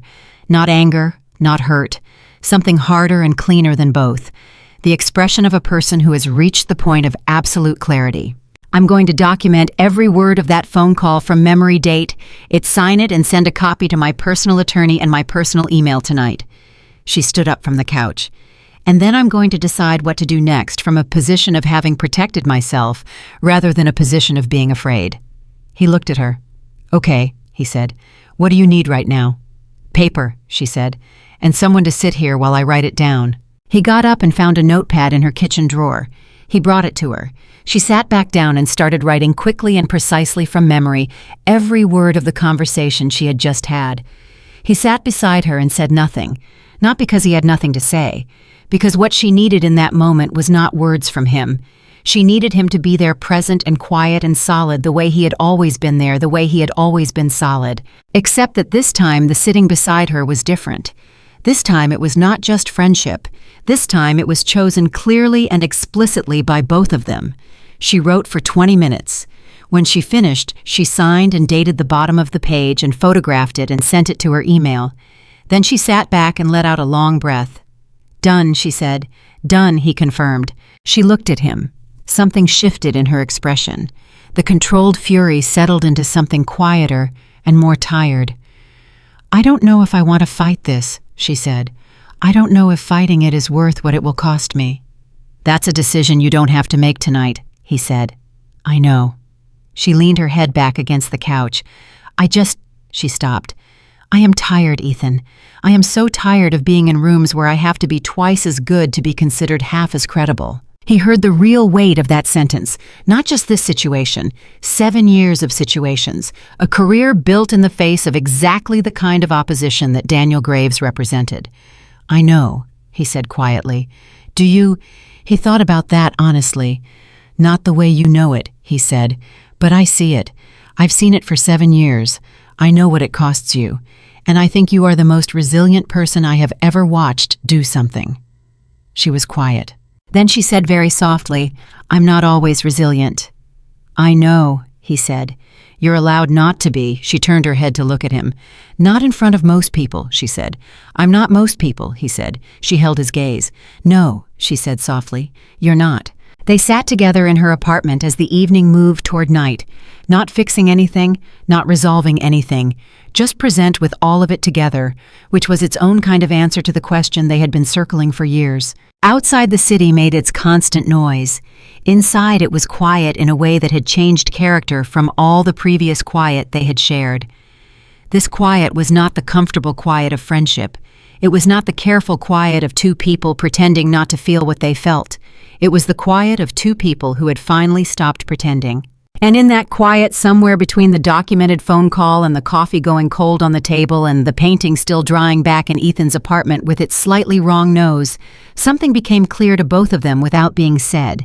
Whatever was coming next, they were facing it from the same side. That was new. That was, it turned out, everything. The Monday after Olivia documented Daniel Graves's phone call, she walked into her office and submitted her resignation. She did not call Ethan beforehand. She did not ask for his opinion. She did not run the decision past anyone or request permission or spend another week turning it over looking for the angle she had missed. She came in at 8:45, typed the letter herself, printed it, walked to her director's office, placed it on the desk, and walked back out. Her director, a woman named Patricia Holt, who had championed Olivia's career for 4 years and was herself navigating the acquisition with considerable anxiety, looked at the letter and then looked at Olivia and said, "Are you certain?" "Yes," Olivia said. "You have until end of business to change your mind." "I won't." She walked back to her desk and began packing her personal items into a canvas bag she had brought from home, which told Ethan later that she had made the decision the night before and simply had not said it yet. She had known. She had packed the bag. She had slept on it. She had woken up still certain. That was Olivia. She texted Ethan at 9:22. "I resigned this morning." He read it twice. I was in the middle of a site review when the message came in, standing in a half-constructed building with a clipboard and a conversation in progress, and he excused himself, stepped away from the group, and called her immediately. She answered on the second ring, and her voice was steady in a way that told him she had been expecting his call and had prepared for it. "Are you okay?" he said. "Yes," she said. "Actually, yes. Not just saying yes." "Tell me." I walked in, and I wrote the letter, and I handed it to Patricia, and I walked back to my desk, and I felt— She paused. "I felt like I could breathe for the first time in 3 weeks, which probably tells me something." He was quiet for a moment. "It does," he said. "I know what you're thinking," she said. "What am I thinking?" "You're thinking about the financial implications, the timing, the fact that I don't have something lined up." He had been thinking exactly that. "And," he said, "and I thought about all of that last night," she said. "And then I thought about staying, about walking into that building every day, knowing what Daniel Graves tried to do, and knowing that the company's response to it was to quietly reshape my role until I was small enough to stop being a problem." Her voice did not waver. "I cannot do that. I cannot be that version of myself for the sake of a paycheck." He heard the absolute clarity in that statement. "Okay," he said. "Okay." She sounded mildly surprised, which meant she had been braced for more pushback. "You know what you need," he said. "I'm not going to tell you you're wrong when I think you're right." A brief pause. "Thank you," she said quietly. "When are you done?" 2 weeks' notice. Patricia asked me to stay through the transition. I said yes because I respect her, not the company. "Okay, tonight, my place. I'll cook." She almost laughed. "You barely cook." "I'll order from the place that looks like I cooked. Same result." She did laugh then, and the sound of it across the phone loosened something in his chest that had been tight since he read her text. That evening they sat in his apartment and ate pasta from the Italian place 3 blocks over that plated things in a way that suggested effort, and Olivia talked through the decision with the particular thoroughness of someone who had already made up her mind but needed to speak it aloud to make it fully real. She talked about what she wanted next, not immediately, not urgently, but directionally. She talked about the independent consultancy she had been considering for 2 years, the client relationships she had built that existed because of her and not because of the company, the specific kind of work she wanted to do versus the kind she had been doing. Ethan listened and asked questions and said almost nothing that was advice because she was not asking for advice. She was thinking out loud with someone she trusted. He understood the difference. At one point she stopped mid-sentence and looked at him. "What?" he said. "Nothing," she said. She stopped again. "You're listening differently than you used to." He frowned slightly. "How do you mean?" "Before, when I talked about big decisions, you always had the next question ready, the practical one, the risk assessment one." She tilted her head. "You're not doing that." "Is that bad?" "No," she said. "It's good. It's just different." She paused. "You used to manage me a little." He sat with that. "I did," he said. "I'm sorry." "Don't be sorry," she said. "I understood why. You were trying to protect me." She looked at him carefully. "But I don't need to be protected from my own decisions." "I know that now," he said. She nodded slowly. "I know you do." The 2 weeks of Olivia's notice period passed with a compressed and specific intensity. She was professional and thorough in the transition, which was who she was regardless of circumstances. She completed everything she committed to completing. She did not badmouth the company, did not talk about the complaint with coworkers, did not allow the situation with Daniel Graves to become a story that spread through the office in a way she could not control. Daniel Graves avoided her entirely for the 2 weeks which she told Ethan about, with a flatness that was more cutting than anger would have been. Her last day was a Thursday. Her team threw her a small party in the conference room, the genuine kind, not the obligatory kind. People said real things. Patricia hugged her and said quietly enough that only Olivia could hear, "I hope wherever you land they deserve you." We didn't. Olivia held it together until she got to the elevator. Then she texted Ethan a single word, "Done." He was outside the building when she came out. She stopped when she saw him standing there, canvas bag over her shoulder, afternoon light shifting around her. She looked at him, and something in her face did the thing it sometimes did when she was caught off guard by something she had not expected to need. "You're here," she said. "You said done," he said. "I figured done meant done." She looked at him for a long moment. "How long have you been standing out here?" 40 minutes. She pressed her lips together in the particular way that meant she was deciding whether to cry and had decided against it. "Ethan." "You would have done it for me," he said simply. She would have. They both knew it. She walked over to him and he took the canvas bag from her shoulder without asking and put it over his own, and they started walking not toward any specific destination, just through the city, the way they sometimes walked when neither of them needed to be anywhere specific, and walking was its own kind of answer. They walked for almost an hour. She talked about Patricia's last words to her. He talked about a problem on the construction project that had resolved itself in an unexpected way that morning. She bought a coffee from a cart they passed. He stole a sip without asking. She took it back with precisely the amount of offense the moment required. It was ordinary. It was completely ordinary. And the fact that it was ordinary was the most significant thing that had happened between them in weeks, because ordinary meant that the enormous and terrifying thing they had admitted to each other was settling into the shape of something sustainable, something daily, something real in the way only ordinary things are real. That evening, Ethan got a call from his project director, a man named Greg Walsh, who had managed Ethan for 3 years and trusted him with more latitude than most. "I need to talk to you about something," Greg said. "Not a problem, an opportunity." The opportunity was the company had been approached about a large residential development in the western suburbs.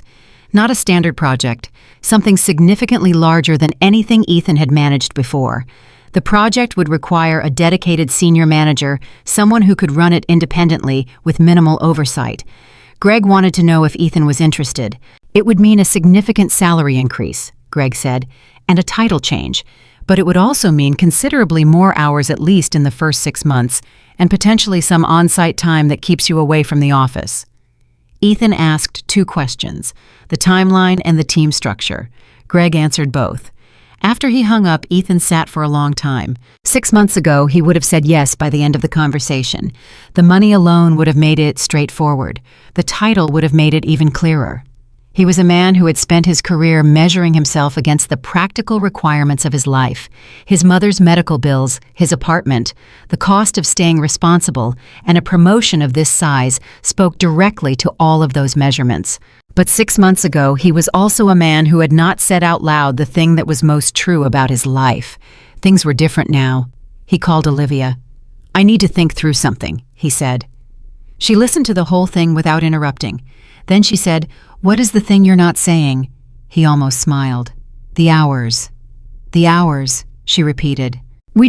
He paused. "I don't want to take a project that pulls me away for 6 months right now, right when things between us are actually..." He stopped. "Ethan." "Yeah." "You should take the project." He blinked. "Olivia." Listen to me, she said. You have been carrying your mother's medical expenses and your own life on a salary that you have never once complained about and never once asked anyone to account for. You have been responsible in a way that most people never manage and given yourself nothing for it. Her voice was steady and direct. Take the project, take the title, take the money, and trust that whatever we are building does not break because you worked hard for 6 months. He was quiet. I'm not going anywhere, she said, and I'm not 17. I'm not going to fall apart because you have demanding weeks. I know that, he said. Then act like you know it. He exhaled. When did you get so wise, he said. I have always been this wise, she said. You have not always been listening. He told Greg yes the following morning. Greg sounded genuinely pleased, the way managers who have been hoping for a particular answer sound when they get it. He outlined the start date and the first set of meetings. He told Ethan he had made the right call. Ethan texted Olivia immediately after. Said yes. She replied in under a minute. Good, I'm proud of you. He read it 3 times. He could not remember the last time someone who was not his mother had said those words to him. He put his phone in his pocket and went back to work, feeling like something had shifted in the architecture of his own life, quietly and permanently. The first complication arrived 10 days later. It arrived in the form of a phone call Olivia received on a Wednesday morning from a woman named Christine Hale, who was the head of marketing for a mid-sized firm based in Seattle. Christine had heard through mutual contacts that Olivia was available, and she was calling to discuss a senior role that had just opened. Olivia took the call. She told Ethan about it that evening, and her voice when she told him had a quality he recognized and immediately tried to read correctly. Seattle, he said. Seattle, she confirmed.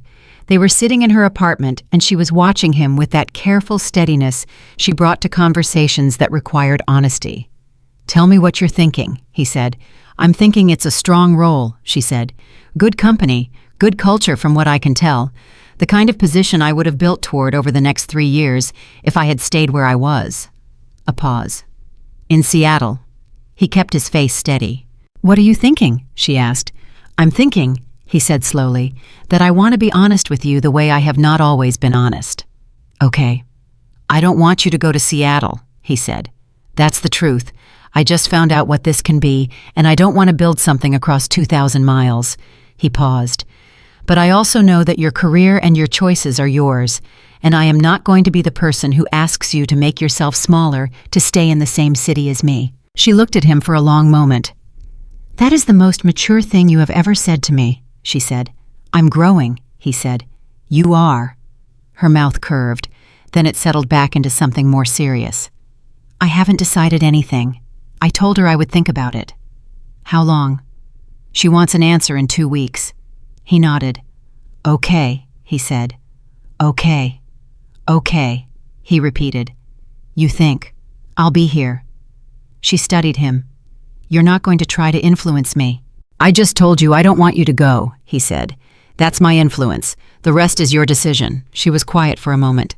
I didn't expect that, she said. I know, he said. I'm trying to be different. She reached across and put her hand over his on the table. You already are, she said. The 2 weeks that followed were among the more difficult Ethan could remember, not because anything catastrophic happened, but because of the specific difficulty of waiting for a decision that was not yours to make. He threw himself into the new project. He worked long hours and solved problems and took calls in the evenings and managed his team with the particular focused energy of someone who needed to be useful somewhere concrete. He did not ask Olivia where she was in her thinking. He did not bring Seattle up. He trusted her, which was the thing he had not been good at before and was working hard to be good at now. On a Tuesday evening, 12 days into the 2 weeks he was at the construction site doing a late walkthrough when his phone buzzed. Not a call. A text from Olivia. Are you somewhere you can talk? He stepped away from the site and called her immediately. She answered on the first ring. I told Christine no, she said. He stood very still. Olivia. Let me finish, she said. I told her no, and I want you to understand why, because I need you to hear the real reason and not the easy one. Okay, he said. The easy reason is you, she said. And you are a reason, a real one. But you are not the only reason, and I need you to know that, because I don't want to build something with you where I have traded my career for your comfort. That is not a foundation. That is a resentment waiting to happen." He said nothing. He was listening. "The real reason," she said, "is that I spent 2 weeks genuinely thinking about Seattle. I thought about the role. I thought about the company. I thought about what it would mean to start over in a new city." She paused. "And I realized that I don't want to start over. I've been building something here for years. Not just my career. My mother is here. My community is here. The people who know me are here." Another pause, and her voice shifted very slightly. "You are here, and you are part of that picture, an important part, but the picture is bigger than just you." He exhaled slowly. "Okay," he said. "I'm not staying for you," she said. "I'm staying because Chicago is my life. You are part of that life, a part I want." Her voice softened. "Does that make sense?" "Yes," he said. "That makes complete sense." "Good." A beat. "Also, I have a meeting Thursday with a potential client about the consultancy. First real one." He felt the shift in the conversation and matched it. "Tell me," he said. She told him about the client. A mid-sized company in the Loop looking for strategic marketing support during a rebranding. Exactly the kind of work she had described wanting to do. The kind of engagement where she would be accountable to the outcome rather than the politics around it. "You're going to be extraordinary at this," he said. "I know," she said, not with arrogance, but with the specific self-knowledge of a woman who had been underestimated enough times to have stopped underestimating herself. "But it's nice to hear you say it." The Thursday meeting went well. She texted him afterward. They want a second meeting, bringing their CEO. He sent back 3 words, "Told you so." She sent back a single eye-roll emoji, and then a minute later a second message, "Thank you." He understood that the thank you was not about the text. 3 weeks after the Seattle decision, on a Saturday afternoon, when Ethan was at his mother's apartment fixing a cabinet hinge that had been loose for 2 months, his mother said something that stopped him in the middle of reaching for a screwdriver. "I want to ask you something," she said. He looked at her over his shoulder. "Okay. How serious is it with Olivia?" He turned back to the cabinet. "Serious." "How serious is serious?" He set down the screwdriver. He turned around and looked at his mother, who was sitting at her kitchen table with a cup of tea and an expression of patient inquiry that told him she had been working up to this question for a while. "I don't know exactly how to quantify it," he said. "Then don't quantify it," she said. "Just tell me honestly." He thought about it honestly. "She's it," he said. His mother nodded slowly. "You should tell her that," she said. "Mom, not in a scary way," she said. "Not in a way that overwhelms her, just in the way that a person who knows something true says the thing that is true." She wrapped both hands around her teacup. "You have spent a lot of your life being responsible, being careful, making sure everything is managed and stable before you let yourself have something." She looked at him steadily. "At some point you have to let yourself have the thing." He sat down at the kitchen table across from her. "When did you get so wise?" he said, which was the same thing he had said to Olivia 3 weeks earlier. His mother looked at him like he was being slightly ridiculous. "I have always been this wise," she said. "You have not always been listening." He stared at her. Then he laughed. His mother raised her eyebrows. "What?" she said. "Nothing," he said. "Someone else said that to me recently." "Who?" "Olivia." His mother smiled slowly and with great satisfaction. "Smart woman," she said. "You have no idea," he said. That evening he drove to Olivia's apartment. He had not called ahead. He texted from the parking lot. "I'm outside. Can I come up?" She replied in 2 minutes. "Doors open." He rode the elevator to the 7th floor. He walked down the hall. He pushed open her door, which she had left unlocked, and found her at the kitchen counter with her laptop open and reading glasses, on which she almost never wore in front of people, and which she immediately started to take off when she heard him come in. "Leave them," he said. She paused. "They make you look like you know everything," he said. She left them on. He sat down across from her at the counter, and she looked at him over the reading glasses with an expression that held a question she had not asked yet. "What's going on?" she said. "I need to say something," he said. "Okay. And I need to say it without making it into a big production, because I think I have been waiting for the perfect version of this, and there isn't one."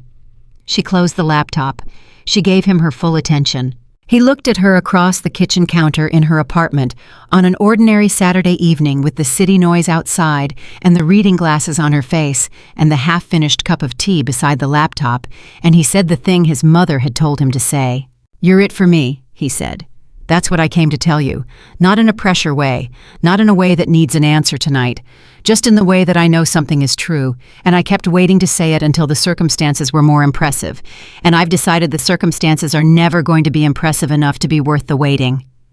Olivia looked at him. She did not speak immediately. She took off the reading glasses and set them on the counter. Then she said, "7 years, Ethan." "I know. You could have said this 7 years ago." "I know. I would have said the same thing back." "I know that now," he said. She shook her head slowly, and her expression was caught somewhere between exasperation and a tenderness so complete it made his chest ache. "You are the most frustrating person," she said. "I know," he said. "And the most important one," she said. He looked at her. "I love you," she said. Flat, direct, no performance, just the truth placed on the counter between them like something she had been holding for 7 years and had decided she was done holding alone. "I have been in love with you for longer than I am comfortable admitting, and I am done being comfortable about it."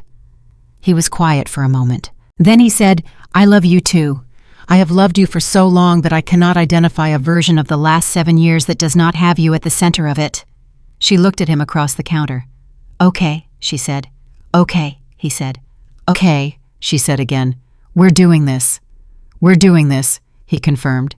She reached across the counter and picked up her tea. She took a sip. She looked at him over the rim of the mug with an expression that was almost comically ordinary for the magnitude of what they had just said to each other. "Are you hungry?" she said. He blinked. Then he laughed. "Yes," he said. "Good," she said, "because I made soup and I made way too much of it and I need someone to help me finish it." "You made soup," he said. "Actually made it." "Do not make it a thing," she said. "I'm not making it a thing." "You're making it a thing." "I'm just surprised you cooked." "I cook," she said. "You order food, and then you cook it into different containers," he said. She pointed at him with the mug. "Get a bowl." He got up. He found the bowls. He ladled soup into 2 of them, which was a thing he did because he knew where she kept the bowls without asking, because he had always known, because 7 years of paying attention to every version of a person meant knowing where they kept the things that mattered. They sat at the counter in her kitchen on an ordinary Saturday evening and ate soup she had actually made, and it was good, surprisingly good, and he told her so, and she told him she had been practicing. "Since when?" he asked. "Since I decided I wanted to be someone who could make soup for the person I loved," she said without looking up from her bowl. He looked at her. She met his eyes. "Don't," she said. "I didn't say anything," he said. "You were about to say something sentimental." "I was," he admitted. "Save it," she said. "We have time." He looked at her across the bowls of soup in the warm light of her kitchen on a Saturday evening. "We do," he said, and for the first time in 7 years that felt like exactly the right amount of certainty. Outside Chicago kept moving. Inside her apartment, something that had been fragile for years had quietly finally become something strong. Not perfect, not resolved, not without its complications and its difficult mornings, and the ongoing realities of his mother's health, and her new consultancy, and the construction project that was going to demand 6 months of hard work, and the 1,000 ordinary challenges that make up the actual substance of a life lived alongside another person. But strong and chosen, clearly explicitly with full knowledge of the cost by both of them. That was the thing they had both been waiting for without knowing how to ask for it. Not perfection, just someone who chose you when they knew everything. The first 3 months were not a fairy tale. Ethan had known they would not be. Olivia had known it too. They had both been adults long enough to understand that the beginning of something real does not feel like a movie. It feels like 2 people learning the difference between knowing someone and building something with them, and discovering that those are not the same skill, even when you have spent 7 years in the same room. The construction project consumed Ethan in ways he had anticipated and ways he had not. There were weeks where he left before dawn and came home after dark and had enough energy left for exactly 1 phone call before he fell asleep mid-sentence. He warned Olivia about this in advance. She said she understood. And she did understand intellectually, in the way that a person who has been told something is true understands it before they have actually lived next to it. The first time it happened on a Wednesday in the 4th week of the project, when he canceled dinner at the last minute because a foundation issue had required him to stay on site until 9 o'clock. She said it was fine. Her voice said it was fine. The text she sent an hour later said, "I know you're tired. I'm not mad, but I need you to know when you cancel last minute, it's harder than you think." He read it standing in the parking lot of the construction site with mud on his boots and his back aching and his phone battery at 11%. He called her. "I know," he said when she answered. "I should have called sooner. I kept thinking it would resolve faster and then it didn't." "I know that's what happened," she said. "I'm sorry." "I'm not asking for sorry," she said. "I'm asking for earlier notice next time. Even if you don't know for certain, tell me it might happen. I can work with might. I cannot work with finding out at 7:15 when I'm already dressed." "You're right," he said. "I know I'm right. Can I come over?" A pause. "It's almost 10, she said. "I know. I can also not come over. I just want to see you." Another pause shorter. "I'll leave the door unlocked," she said. He drove to her apartment with mud on his boots and changed nothing else, and she let him in and looked at the boots and looked at him and said nothing about either.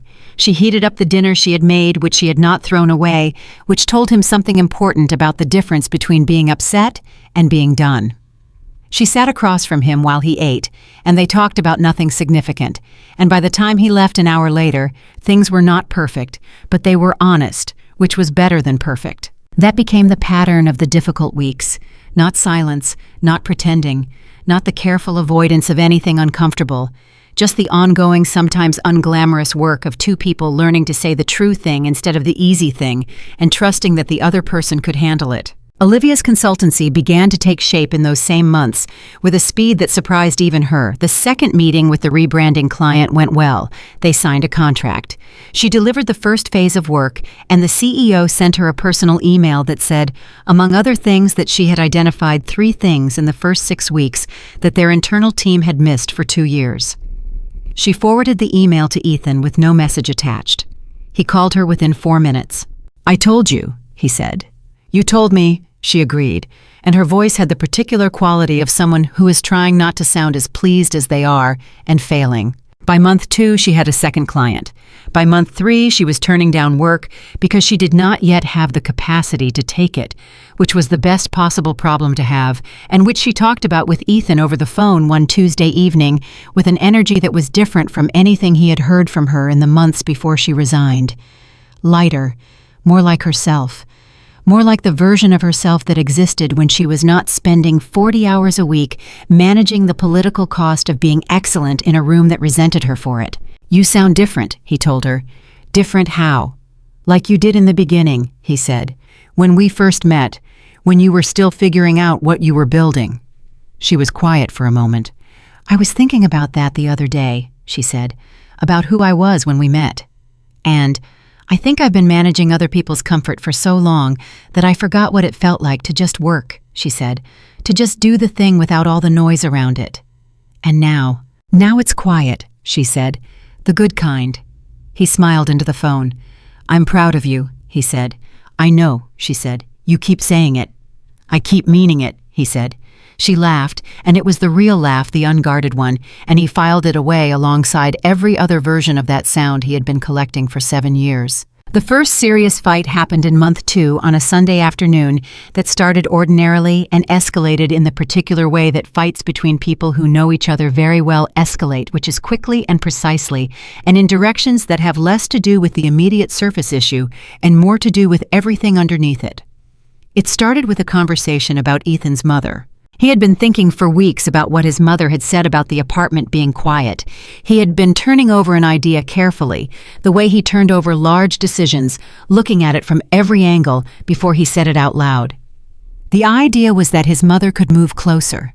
Not with him, not in his apartment, but in his building or the building next door somewhere within easy reach, he told Olivia. Her initial response was supportive. She asked good questions. She understood the logic. She said she thought it was a thoughtful idea.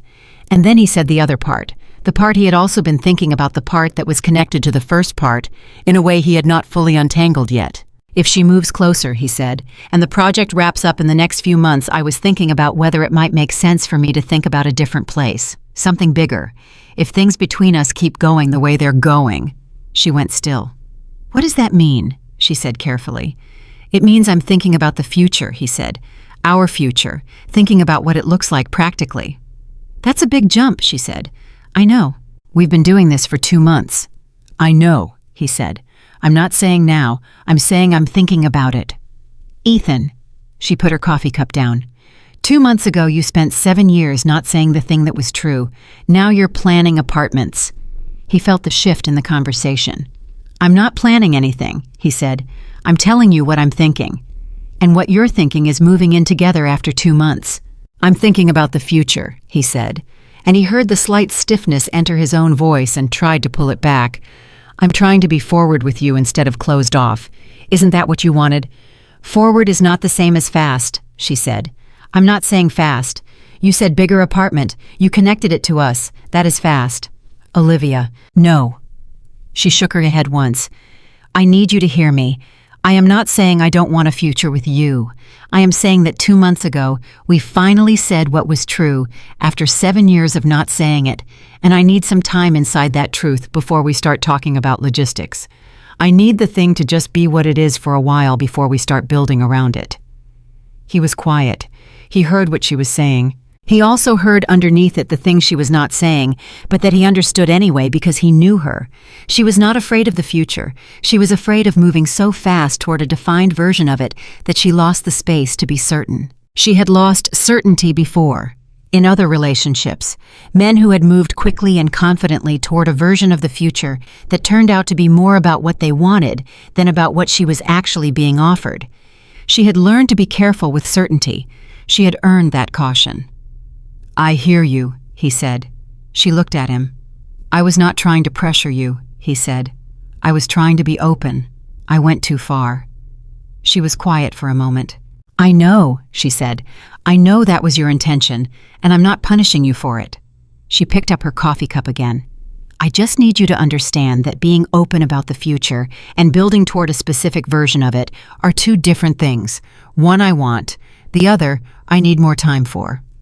Okay, he said. Okay, he said. We take the time. She studied him. You're not going to argue more? No. Why not? Because you're right, he said, and I'm done arguing with things I know are right. She looked at him for a long moment. Then she said, You have gotten so much better at this. I have a very good teacher, he said. She almost smiled. Don't get sentimental. Too late, he said. The fight, such as it was over in 40 minutes. Not because they pretended it had not happened, but because they had both said the true thing and heard the true thing and moved forward without needing a winner. That Ethan was learning was what a real argument looked like between two people who were genuinely trying. Not a war, not a performance, just two people with different fears bumping against each other and deciding to figure it out. His mother's move happened in month 3, not to his building but to an apartment 6 blocks away that Ethan and Olivia found together on a Saturday afternoon, walking through 4 different units, while his mother trailed behind them, making observations about closet space and window light, with an air of someone who was enjoying the process considerably more than she was letting on. The landlord showed them the 3rd unit. It was slightly too small. His mother said it was fine. Ethan said it was not fine. Olivia agreed with Ethan. His mother looked between the two of them with an expression she was not even trying to conceal. You two argue like you've been together for years, she said. We have been, Olivia said. Not like this, his mother said. Before you were careful with each other. Now you're just, she gestured, real. Olivia looked at Ethan. He looked at her. Neither of them said anything. But something passed between them in that look that felt like confirmation. They found the right apartment in the 4th unit. 2 bedrooms, good natural light from windows that his mother approved of, a building with an elevator that worked reliably 3 blocks from a grocery store and 4 blocks from a pharmacy. His mother walked through it twice and said, This is the one, with the decisiveness of a woman who had been waiting to make this decision for longer than she had admitted. Ethan helped her move on the first Saturday of the following month. Olivia was there before he was, which he had not asked her to do, and which he noticed when he pulled up in the truck and saw her car already parked in front of the building. When he got upstairs, she was in his mother's new kitchen, putting dishes in cabinets, and his mother was sitting at the kitchen table directing the placement of everything with great authority. He stood in the doorway for a moment and watched them. He did not say anything. He did not need to. His mother caught his eye over Olivia's shoulder and looked at him with an expression he would remember for the rest of his life. Pride and tenderness, and the particular satisfaction of a woman who had spent years hoping for exactly this and had lived to see it. He went back downstairs to get more boxes. In the elevator, he stood very still for a moment. Then, because he was alone and no one could see him, and he had spent enough of his life managing his expressions for the comfort of other people, he let himself feel the full weight of the morning. He was happy.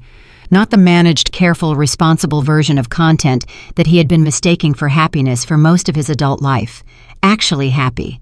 In the specific, fragile, real way that is only possible when the thing that is good is also true. He picked up the boxes. I went back upstairs. The twist that changed everything arrived 7 months into the relationship on a Thursday evening when Ethan came home from the project site to find a missed call from Olivia and a voicemail. He almost did not check because he assumed it was about dinner plans. He listened to it. Then he sat down on the couch and listened to it again. Her voice in the voicemail was different, not upset, not frightened, something more complicated than either. She said, "I got an offer today. I need to talk to you. Call me when you can. It's important." He called her in under 60 seconds. She answered immediately. "Tell me," he said. She told him. A company called Meridian Creative, a full-service agency based in Chicago, had approached her through a referral from one of her consultancy clients. They were not offering her a position. They were offering her a partnership, equity, a seat at the leadership table, the opportunity to help build something rather than simply serve it. It was, she said, the kind of offer she had never let herself believe she was close enough to receive. "Olivia," he said. "I know," she said. "I know," she said again. "When do they need an answer?" 3 weeks. "What's the hesitation?" he said. "Because I can hear that there is one." A pause. "It means the consultancy ends," she said, "or at least pauses. Everything I have built in these 7 months, all the clients, all the independence." Another pause. "I loved the independence, Ethan. I really loved it." "I know you did," he said. "And this is different. This is a partnership, which means other people, which means compromise and shared decision-making and all the things I have been avoiding." "But," he said, because he could hear the but it is also real," she said quietly. "It is the kind of real that the consultancy might take 5 more years to reach on its own, and they are good people. I've done my research. The person who referred me has worked with them for 3 years and says they are the most functional leadership team she has encountered." He was quiet for a moment. "What do you want me to say?" he asked. "Nothing," she said. "I want you to listen." "I'm listening." "I'm scared," she said. "Not of the job, of wanting it this much, of how much it would cost me if I took it and it went wrong." He understood that. He understood it in his own body, the specific fear of wanting something completely and the vulnerability that came with complete wanting. "You know what I've learned?" he said. "Tell me." "The things that scare you the most because you want them so badly are usually the right ones," he said. "The safe choices don't cost you anything. They also don't give you anything." She was quiet. "When did you get so wise?" she said, and he could hear the small smile in it. "I have a very good teacher," he said again. She was quiet for a moment longer. "I think I'm going to say yes," she said. "I think you should," he said. "Okay," she said. Then softer, "Thank you." "For what?" "For not making it complicated." "It's not complicated," he said. "You're extraordinary at what you do, and you deserve the room to do it on a stage that matches you. That's not complicated. That's just true." She was quiet for a long moment. Then she said, "I love you." He heard it the same way he heard it the first time she said it, with his whole chest. "I love you," he said back. She accepted the partnership 2 weeks later. The transition took time. The consultancy clients were handled with the same thoroughness she brought to everything referred to trusted colleagues, closed with complete professionalism. She joined Meridian Creative on the first Monday of the 9th month. She texted Ethan from the lobby of the new building on her first morning, "First day, wish me luck." He texted back immediately, "You don't need it, but you have it anyway." She sent back a single heart. He looked at it for a moment. Then he put his phone in his pocket and drove to the construction site and spent the day doing his own work, which was what you did when you loved someone who was capable, which was let them be capable and be there when the day was done. 1 year after the night in the parked car outside her building, the night when they had finally said the thing that was true, Ethan asked Olivia to drive with him on a Saturday afternoon without telling her where they were going. She was suspicious immediately. "Where are we going?" "You'll see. I don't like surprises." "You like some surprises. Give me an example." "The paints," he said. She was quiet. "That was a good surprise," she admitted. "Trust me," he said. She trusted him. He drove to the hotel where the gala had been held a year earlier. He had called ahead. He had arranged access to the garden at the back of the building, which was a thing he had done quietly and without making it a production, because the production was not the point. Olivia recognized the building when he pulled up. She turned to look at him. "Ethan." "I know," he said. "Why are we here?" "Because this is where it changed," he said. "I wanted to come back." She looked at the building for a moment. He watched her face move through something he could not entirely name, but recognized as the expression of a person holding a year's worth of things in a single moment. They walked around to the garden. It was a clear afternoon, the kind Chicago produces in October, with a generosity that feels almost apologetic for the winters. They sat on a bench and the city made its noise beyond the walls, and between them the year they had built together settled into a kind of quiet that was different from all the other quiets they had shared. Olivia reached into her bag and took out her phone. She opened her photos. She turned the screen to face him. It was a photograph, blurry, slightly overexposed, taken at an angle that suggested it was an accident. 2 people standing under the entrance of the hotel.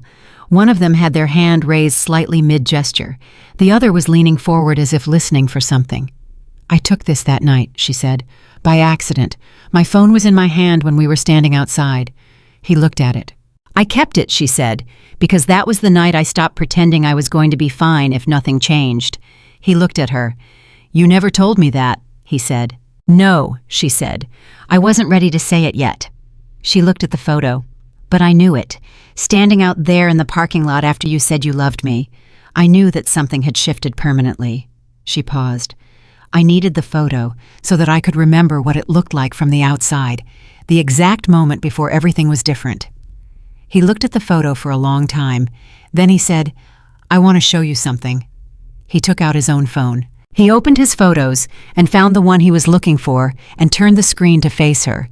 It was the painting, the one from his kitchen table, the shapes and colors that had organized themselves without his planning into something that looked from a certain angle, like a woman with her back turned and her head tilted upward as if listening. She looked at it. "You still have this," she said. "I've been working on it," he said, "on and off, the whole year." "Can I see it?" "You can," he said.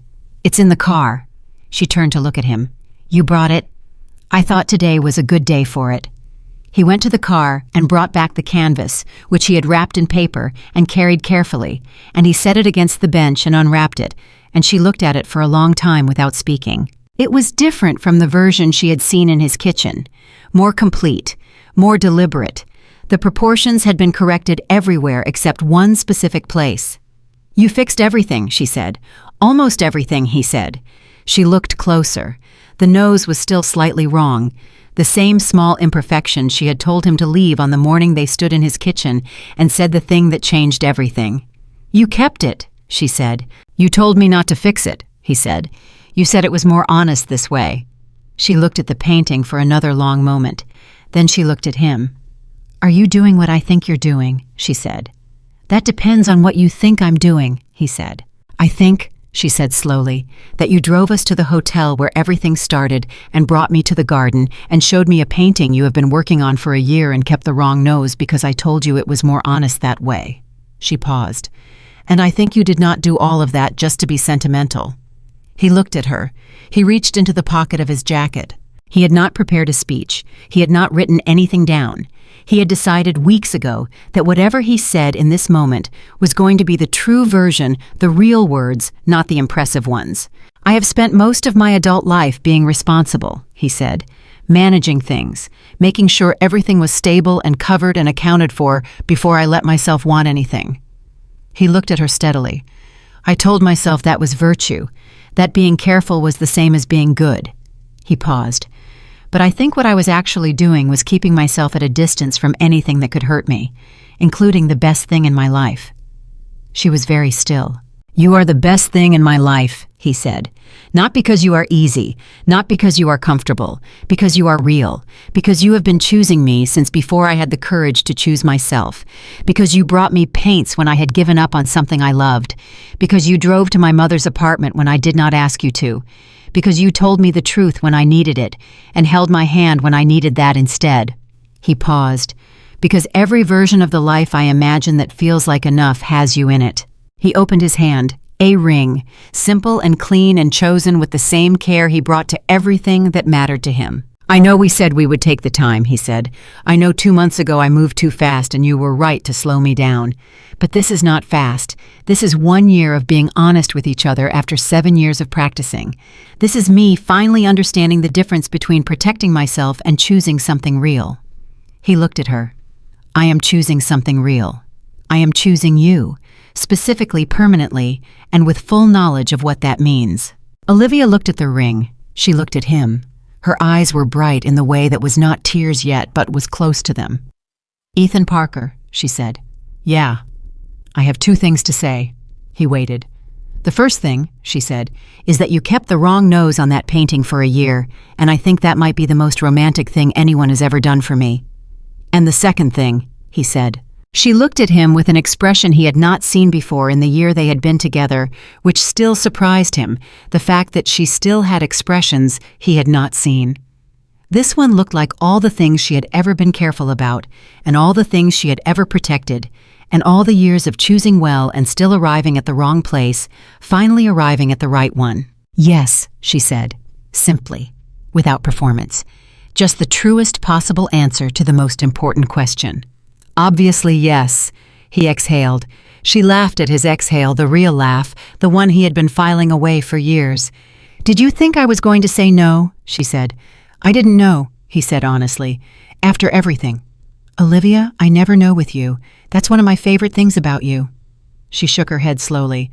He put the ring on her finger. She looked at it for a moment, then looked at him, then looked at the painting leaning against the bench with its one intentional imperfection. We are going to hang that in our home, she said. We don't have a home yet, he said. We will, she said. She said it the way she said most things, with the particular certainty of a woman who had spent years learning the difference between what she was afraid of and what she actually wanted, and had finally permanently stopped confusing the two. Later that evening, they went to his mother's apartment for dinner. His mother opened the door and looked at Olivia's hand, and then looked at Ethan and said absolutely nothing for approximately 4 seconds, which was the longest Ethan had ever seen his mother go without speaking. Then she said, finally, with a feeling that could only be called complete. She pulled Olivia into a hug that lasted longer than most of their conversations.